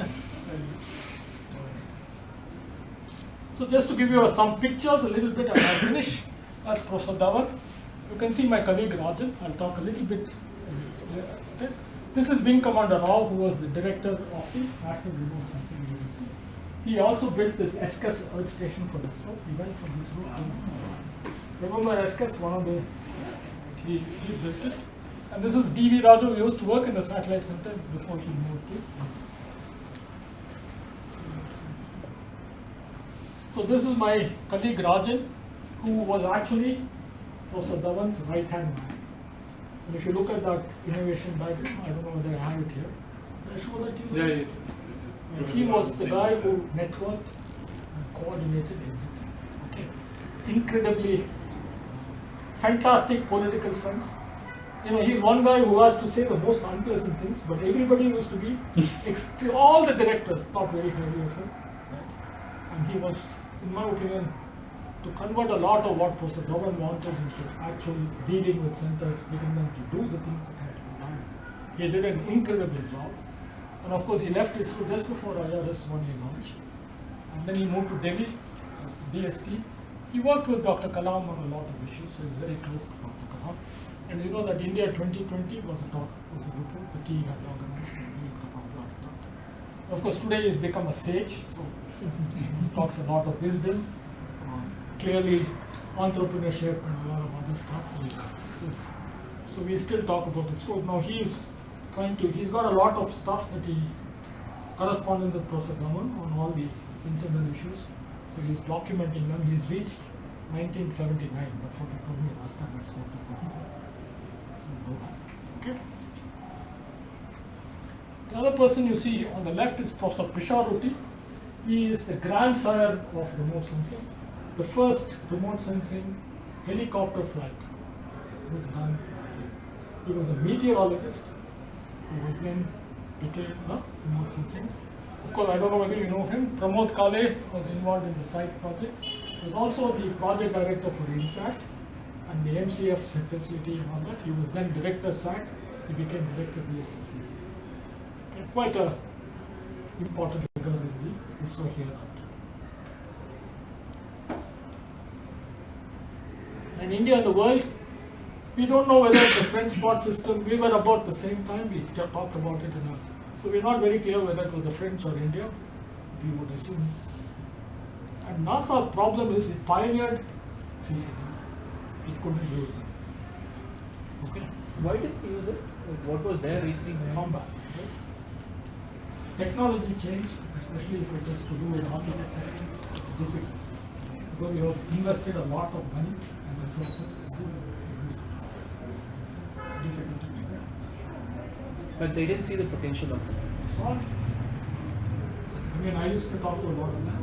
I don't think they are technically, just the organizational ability to do and the internal issues. I can't think of any other reason. I think that's really Once the organization grows big, it is more difficult difficult. to pivot. And NASA bureaucracy is also quite complex. It's not exactly governance. But let me repeat, NASA was the agency we all admired and we all modeled ourselves on NASA. No doubt about it. I used to know a lot of them. I visited many of the NASA centers. They were fantastic people. In the early days, they would give you all the documents they were doing. I met one guy who had built 20 very high resolution radio meters, very similar to what we use for NASA. I went to Goddard Space Flight Center and met him. Those days, no State Department, you could just fix an appointment and go to meet him. He gave me that whole design document and said, please take it. So, yeah, considering the space race was on, wasn't that an issue at all for them? I don't think they had that issue with India, at least. They didn't No, I have mean, it. like you never know where the document might end up, right? Like, Okay, in European Space Agency too, you know, our connections with ESA, almost any report that I wanted, technical, non-technical, whether it's secret or non-secret, they would give us. Informal, not formal. So I mean, that kind of a thing was there. And they all thought, I don't know, maybe many of them thought we were not going to succeed. I think in the case of the European Space Agency, I think they thought we were going to succeed and they wanted to help us. In the case of the Americans, maybe they never believed we would do. the Russians, how did they? The Russians are always, they don't give you everything. Okay. They give you what they promised to give you. Very surely they will give you that. More than above and that, they were always hesitant. Okay. And post the fall? Huh? Post 91? Post 91, they became greedy. Cryogenic is a classic example. Okay. Cryogenic was 250 crores for the deal, which was a great deal. But they reneged on the contract. They refused to give the technology. And I think the deal went up. I think it cost us a few, maybe 1,000 crores, maybe more. From 4 crore to 1,000 crores. No, 4 in IRS, but cryogenic was 250. It went from 250 to maybe 1,000. I had left ISRO by then. I don't know the gory details of the cryogenic except from the outside. Vodka shots didn't work. No, there were banana trucks. There were banana So they trucks. become, in my opinion, they become greedy. I don't know whether you can trust me. Okay. And now they are more commercial than the Americans. I think it's easier to do business with the Americans. Company or company. I think with the Soviets it was okay, as long as you were clear what you wanted. Japanese impossible. They will never agree to anything. Right? So my point is the French will sell you anything if you give them money. Does India have any sort of contact with the Chinese? No, I don't know. I say I'm out of space. Okay. I left in '93. After that, I keep in touch occasionally with some of these. So Rangan, of course, used to be chairman. I used to know him. But after him, I'm not really in touch. So I think I don't know what is happening. I think the Chinese. So I've done an assessment of the Chinese case, which we will put up on our website. So I think the Chinese are far ahead. Launcher side especially. So the cryogenic engine has actually put a program back. Can you talk a little bit about, maybe after your presentation, some certain technologies that ISRO developed that has come out of ISRO and not just here? Okay, a lot of them. No, I'm sure. See, all the stuff that had to do with the remote sensing data analysis and all the software and all that, it's gone out. Okay. A lot of chemical related, propellant fuel complex in Trivandrum, they have done a lot. It's huge. And my colleague Sudarshan pioneered a lot of this stuff. So we had this, the Antrix Corporation came out of the work that we did. So we have done a lot. But let me repeat, if you spend 10,000 crore, or not 10,000, today maybe 10,000, in those days maybe we spent a few hundred crores, maybe all this would give us about 2 or 3 crores. So that's the kind of perspective. A lot of them are there, adhesives, okay, all kinds of chemicals, okay, earth station technology, some of them were contractors and they went and did their own thing. Even battery technology currently? Battery technology, we did develop some batteries in this. Okay. We also tried to create industries that would do the battery assembly. At that time, we were doing it for the SLV, for the launch vehicle. The satellite batteries, we had basically buy the cells and assemble the battery here, and then put together the packaging in order to reduce cost. But as far as I remember, NiCad batteries and nickel hydrogen batteries were reset with all that. Maybe today they're doing it. Today, with lithium ion, I think they are. Lithium ion also, I think ISRO would buy, unless it becomes critical. I don't know. They would buy. I'm not sure.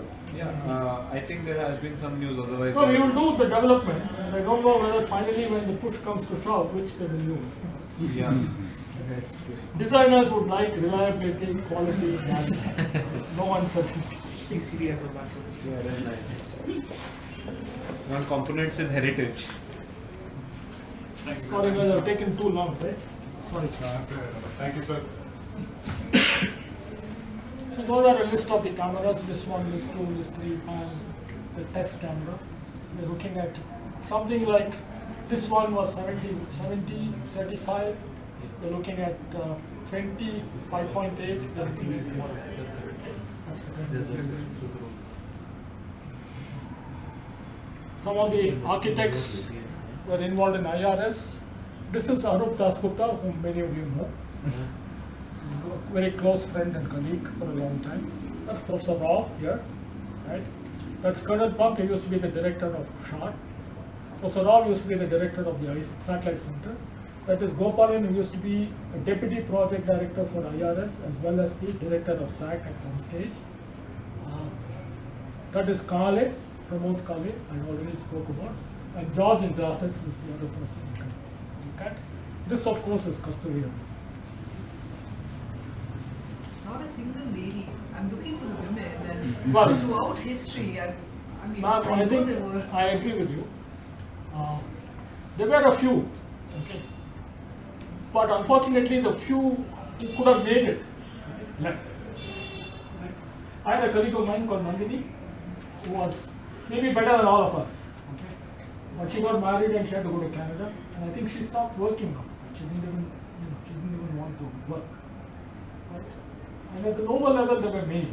Okay, I'm talking. So it's largely a male-dominated thing. I have no.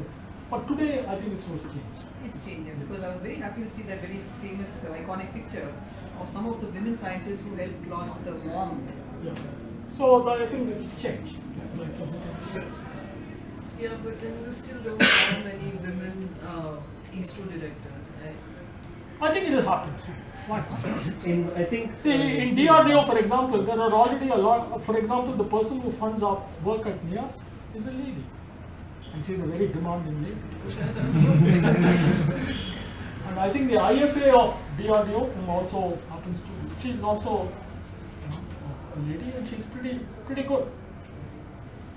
So my point is, I think it's just a, see, I think at that time, I really think it was the male-dominated one. I think it still is. I mean, almost all fields, and I think that's where the discomfort now lies because women are beginning to. My argument, ma'am, it's just a matter of time. It's like IIM class, right? In IIM class, when I joined, it used to be 15%. Today, I think it's 35%. And soon, I mean, NIAS, for example, we have more women than men. Okay, on the faculty, we have more women than men. And I think we are getting to be a female-dominated system. So I think it's changing. It's not. So I also did a lot of work in IIM on women directorships in the corporate world. So I have a report which looks at women directorships in India. And I found the system terrible, it's abysmal. Okay. But the banking area is one area where women are doing extremely well. Academics? Academics, my colleagues, women colleagues are doing better than men. Classes also, they teach better. That's what I was wondering. You said only banking, so I was wondering. I mean, No, but IIM is not corporate work. No? I'm looking at directorships of companies. In IIM now, I think when I joined, it was about 30, 70. Now maybe about 45, 50. Most of my colleagues with whom I teach are all. So you can see George, Rangan and Gopalan, the three important figures in IRS. Again, George and Rangan. You see M.G. Chandrashekar behind it. He became scientific secretary after Shetty. Also know of all the consequences that ISRO faced. Then of course you have Kiran Kumar, the current chairman, is here. That is Rangan. So you can see that from the first generation Dhawan to the second generation URR to the third generation Rangan, we are now into the fifth or sixth generation leadership. Kiran was a junior engineer when I first came to know him. He is now the chairman of this. Fantastic, very good engineer, great person, fantastic human being, very good person. I think he's bringing about a lot of change in a difficult system.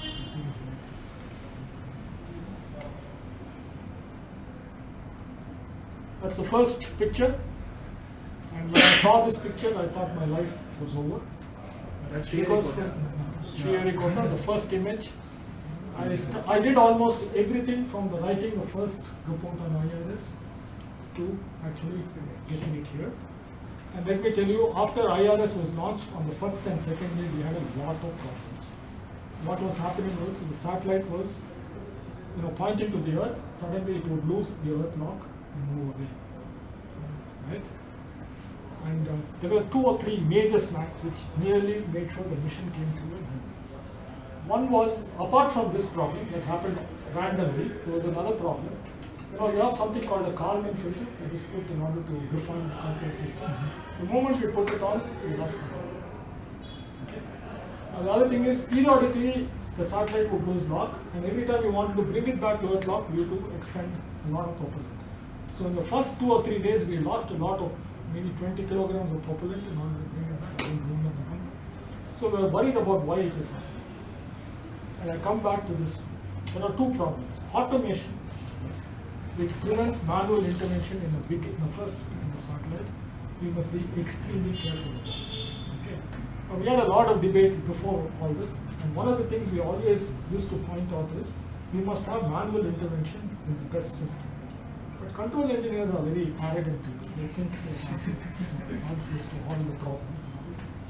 So let me come back. And you don't have the answers, even the best analyst will not give you this answer. So went and did it. It so turned out that the problem was a very unique problem.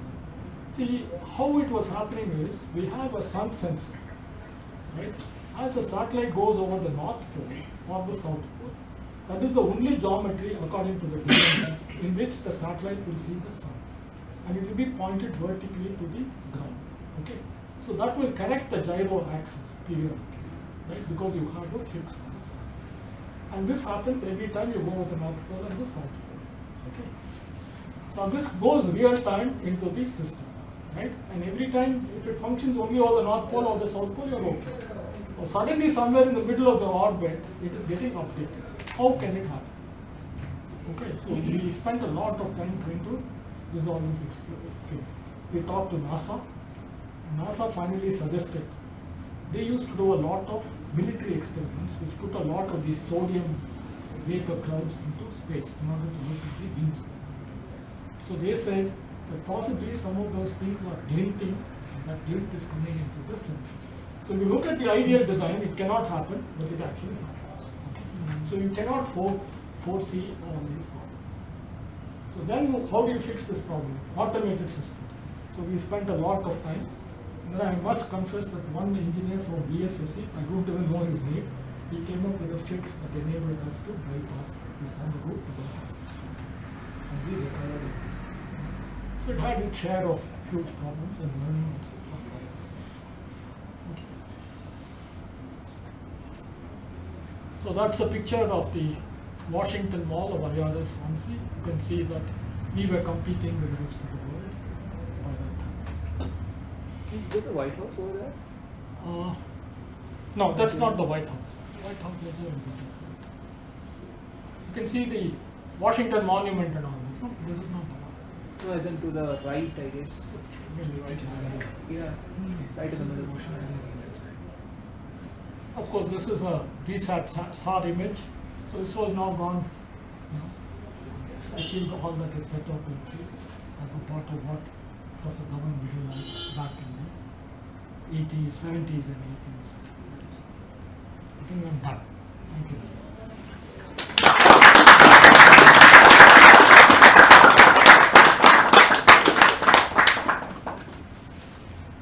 Any final questions? My apologies for taking so long. It was fun. No, it was very nice. So you told when you, the telecom department, they are not willing to take a communication satellite at first. At what point did they realize that one is necessary? Whether again did ISRO approach them or did they only come back to you? So Professor Dhawan was a master politician at one level. What he suggested was we would do an experiment in order to look at the feasibility of satellite communications. Okay. So we had a European satellite called Symphony, which was available, and we tied up with the European Space Agency to do a major experiment where we demonstrated in practice with a set of telecom people from the Ministry of Telecommunications, right? In order to do that. That experiment actually set the stage for pushing INSAT. Okay. Now the INSAT itself has got political connections, which I must tell you, Dhawan was a super strategist. One of the problems is justifying the economics of the INSAT. Okay. If you go back and look at INSAT 1A, it is the only communication satellite in the world that combines a weather instrument.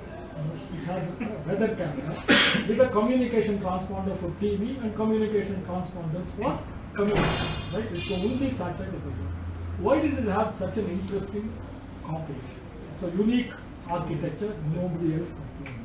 NASA had done some experiments in the earlier days which might have happened, but nobody else had this configuration.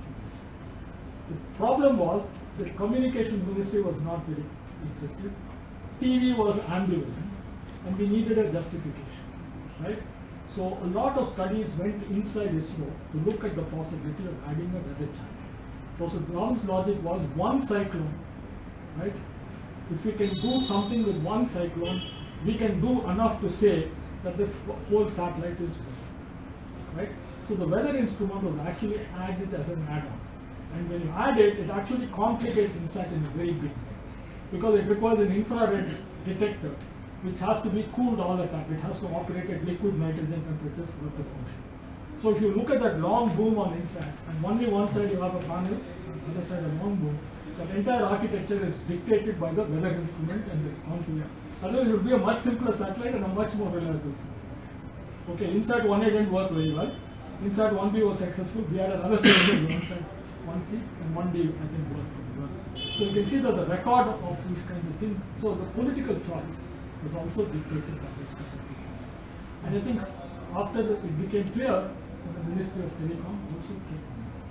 So for remote sensing satellites also, you mentioned that all these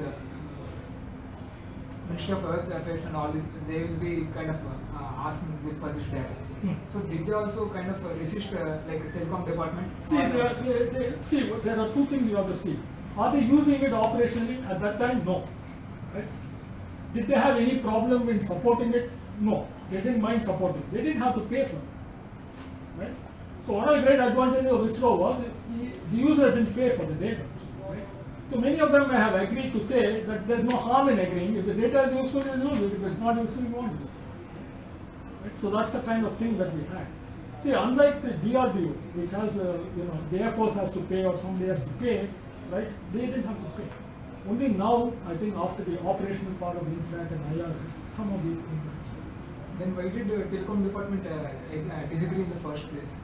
Because see, at that time, INSAT was still conceptualized, and at that time they were looking at contributions maybe from all of them, and they didn't want to make the contribution. Is one possibility.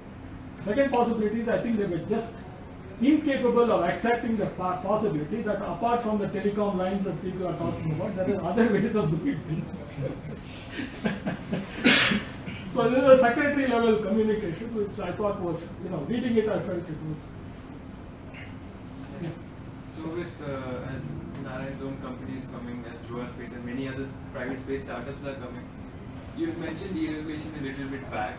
Do you think there needs to be some regulatory framework which would allow a startup environment to come up, which will augment what ISR is already doing, which I feel is kind of creating a gray area.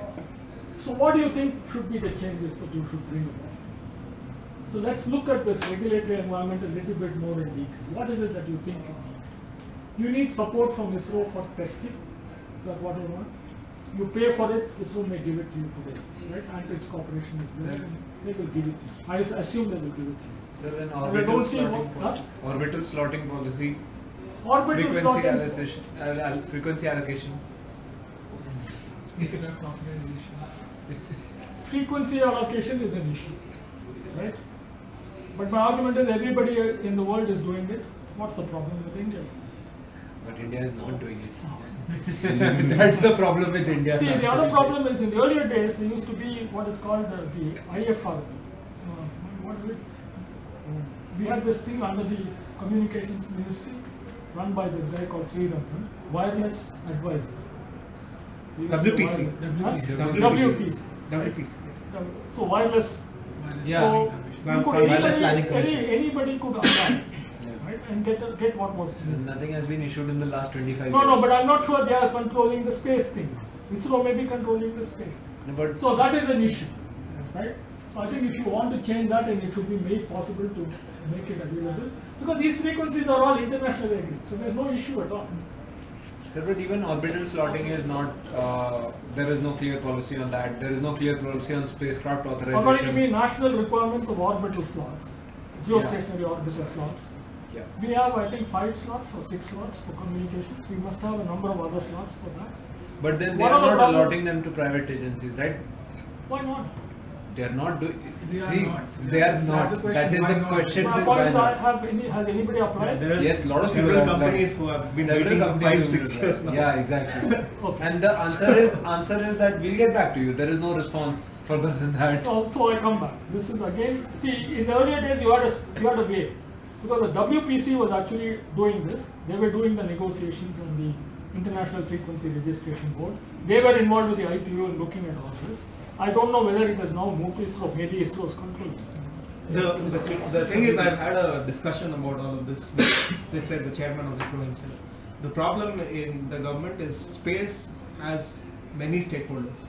For example, imagery has defense as a stakeholder, home ministry as a stakeholder, frequency allocation has Ministry of Telecommunications as a stakeholder, So the problem is no two departments in government of India talk to each other. No, that's not your problem. Yeah. So which means that That's not your problem. That's an explanation as to do this. Yeah. So my argument is this should be raised to the highest level. There should be a no, but the thing is, then they will say, I'm the Secretary of Space, I'm not the Secretary of Telecommunications. No, that's an excuse. It's like saying, But there should be a standard SOP for building all space infrastructure. Absolutely. I agree. Which does not exist. So I think that's an important area where you need to do something. Right? Slots, frequency, these are all. The world is doing it, man. What's the problem? But the good thing is everyone in the world is doing it except for us. like, Even countries like Indonesia are doing it. What do you mean? Indonesia did it wrong, bro. Exactly. No, the good thing is like people like let's say Team Indus and so on coming together.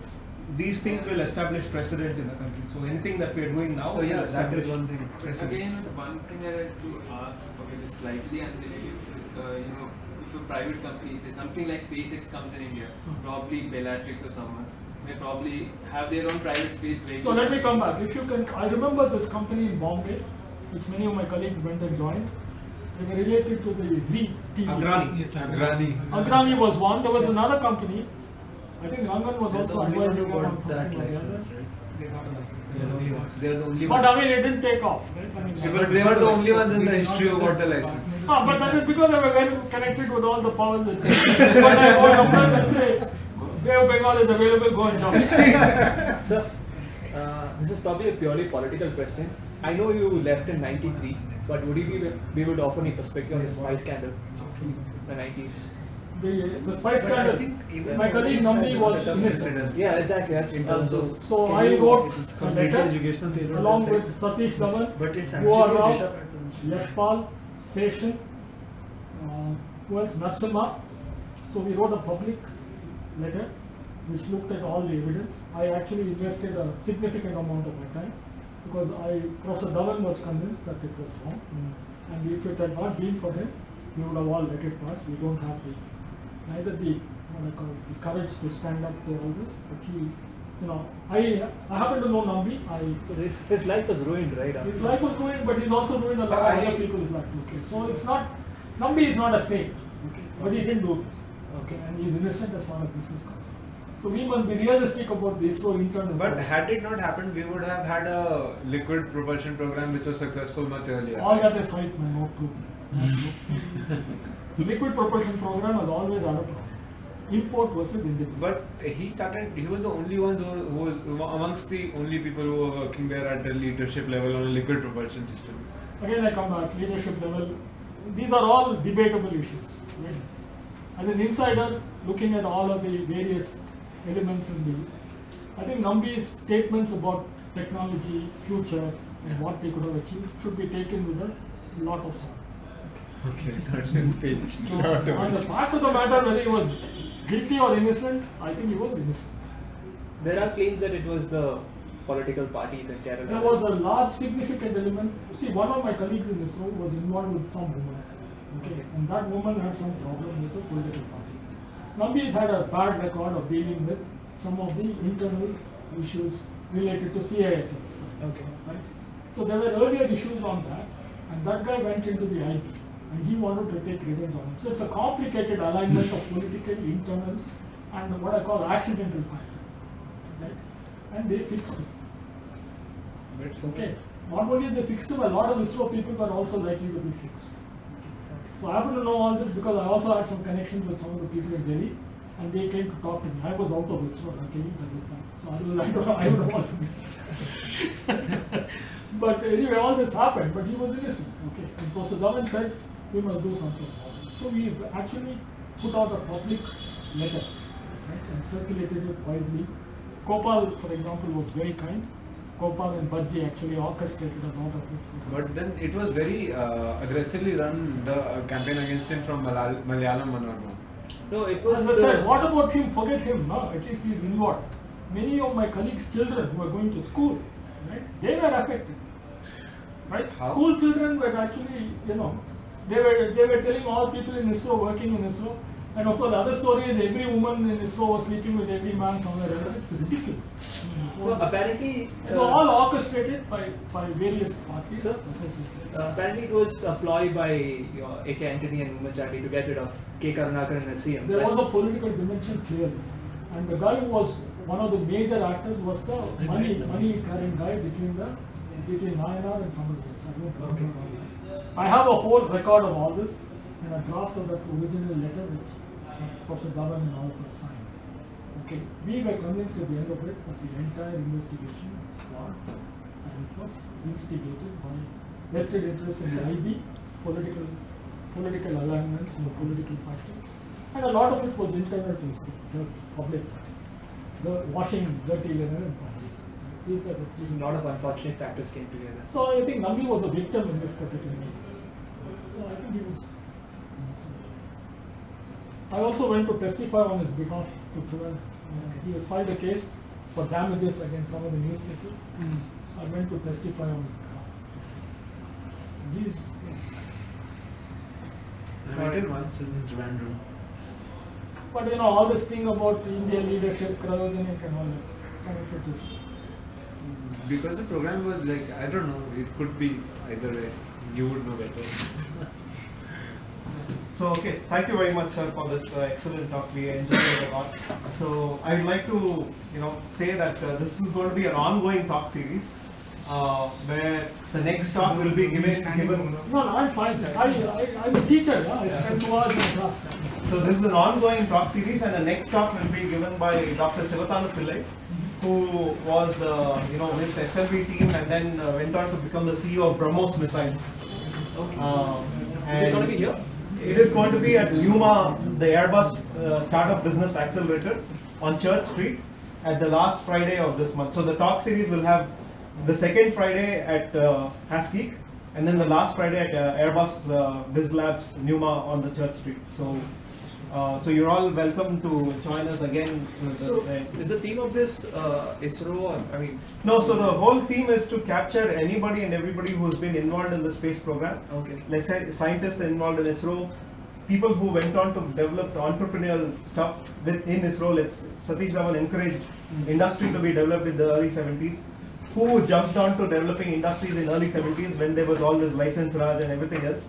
So we want to bring them into the play. We want to bring journalists who covered space to bring their perspective. We want to bring, so the mix of everybody, I would say. So only then we would get a complete holistic perspective. So we are bringing people who are doing science and what stops them from doing good science. We want to hear that out, right? So people want to fly their own payloads to, let's say, Mars or Venus or wherever. We want to hear from that community, what are they facing. So it's a mix of everyone. Okay. So that's how it will roll up. And the hope is that we continue this tradition and we establish like 25 talks a year. So there's a mailer, just go to newspaceindia.com and at the bottom of the page there's a mailer, just sign up for it and then we'll let you know when the talks are as they are scheduled. Thank you very much, sir.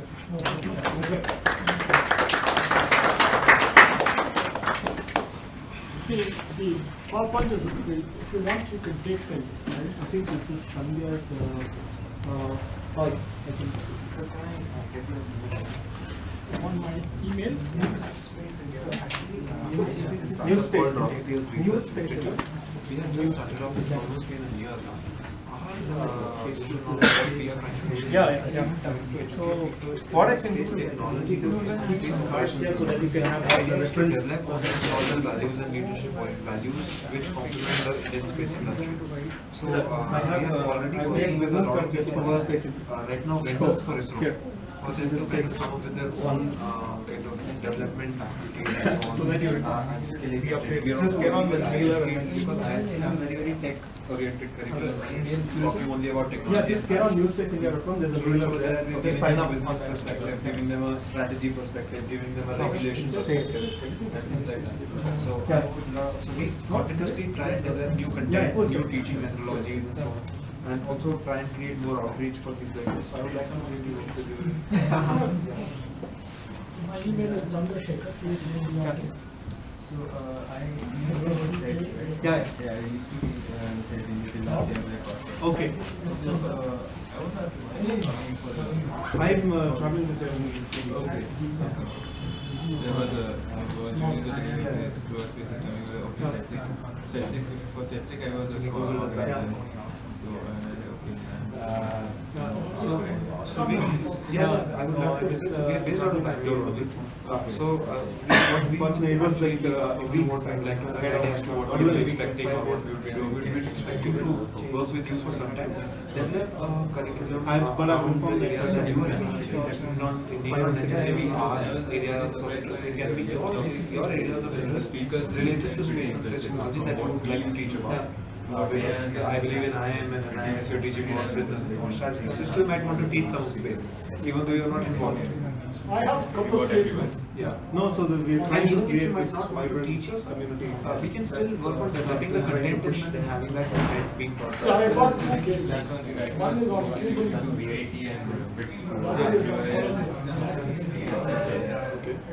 So if you want to be connected to the community, just send me an email. So even what It's all available for we have a lot of activities. We discuss almost on everything. So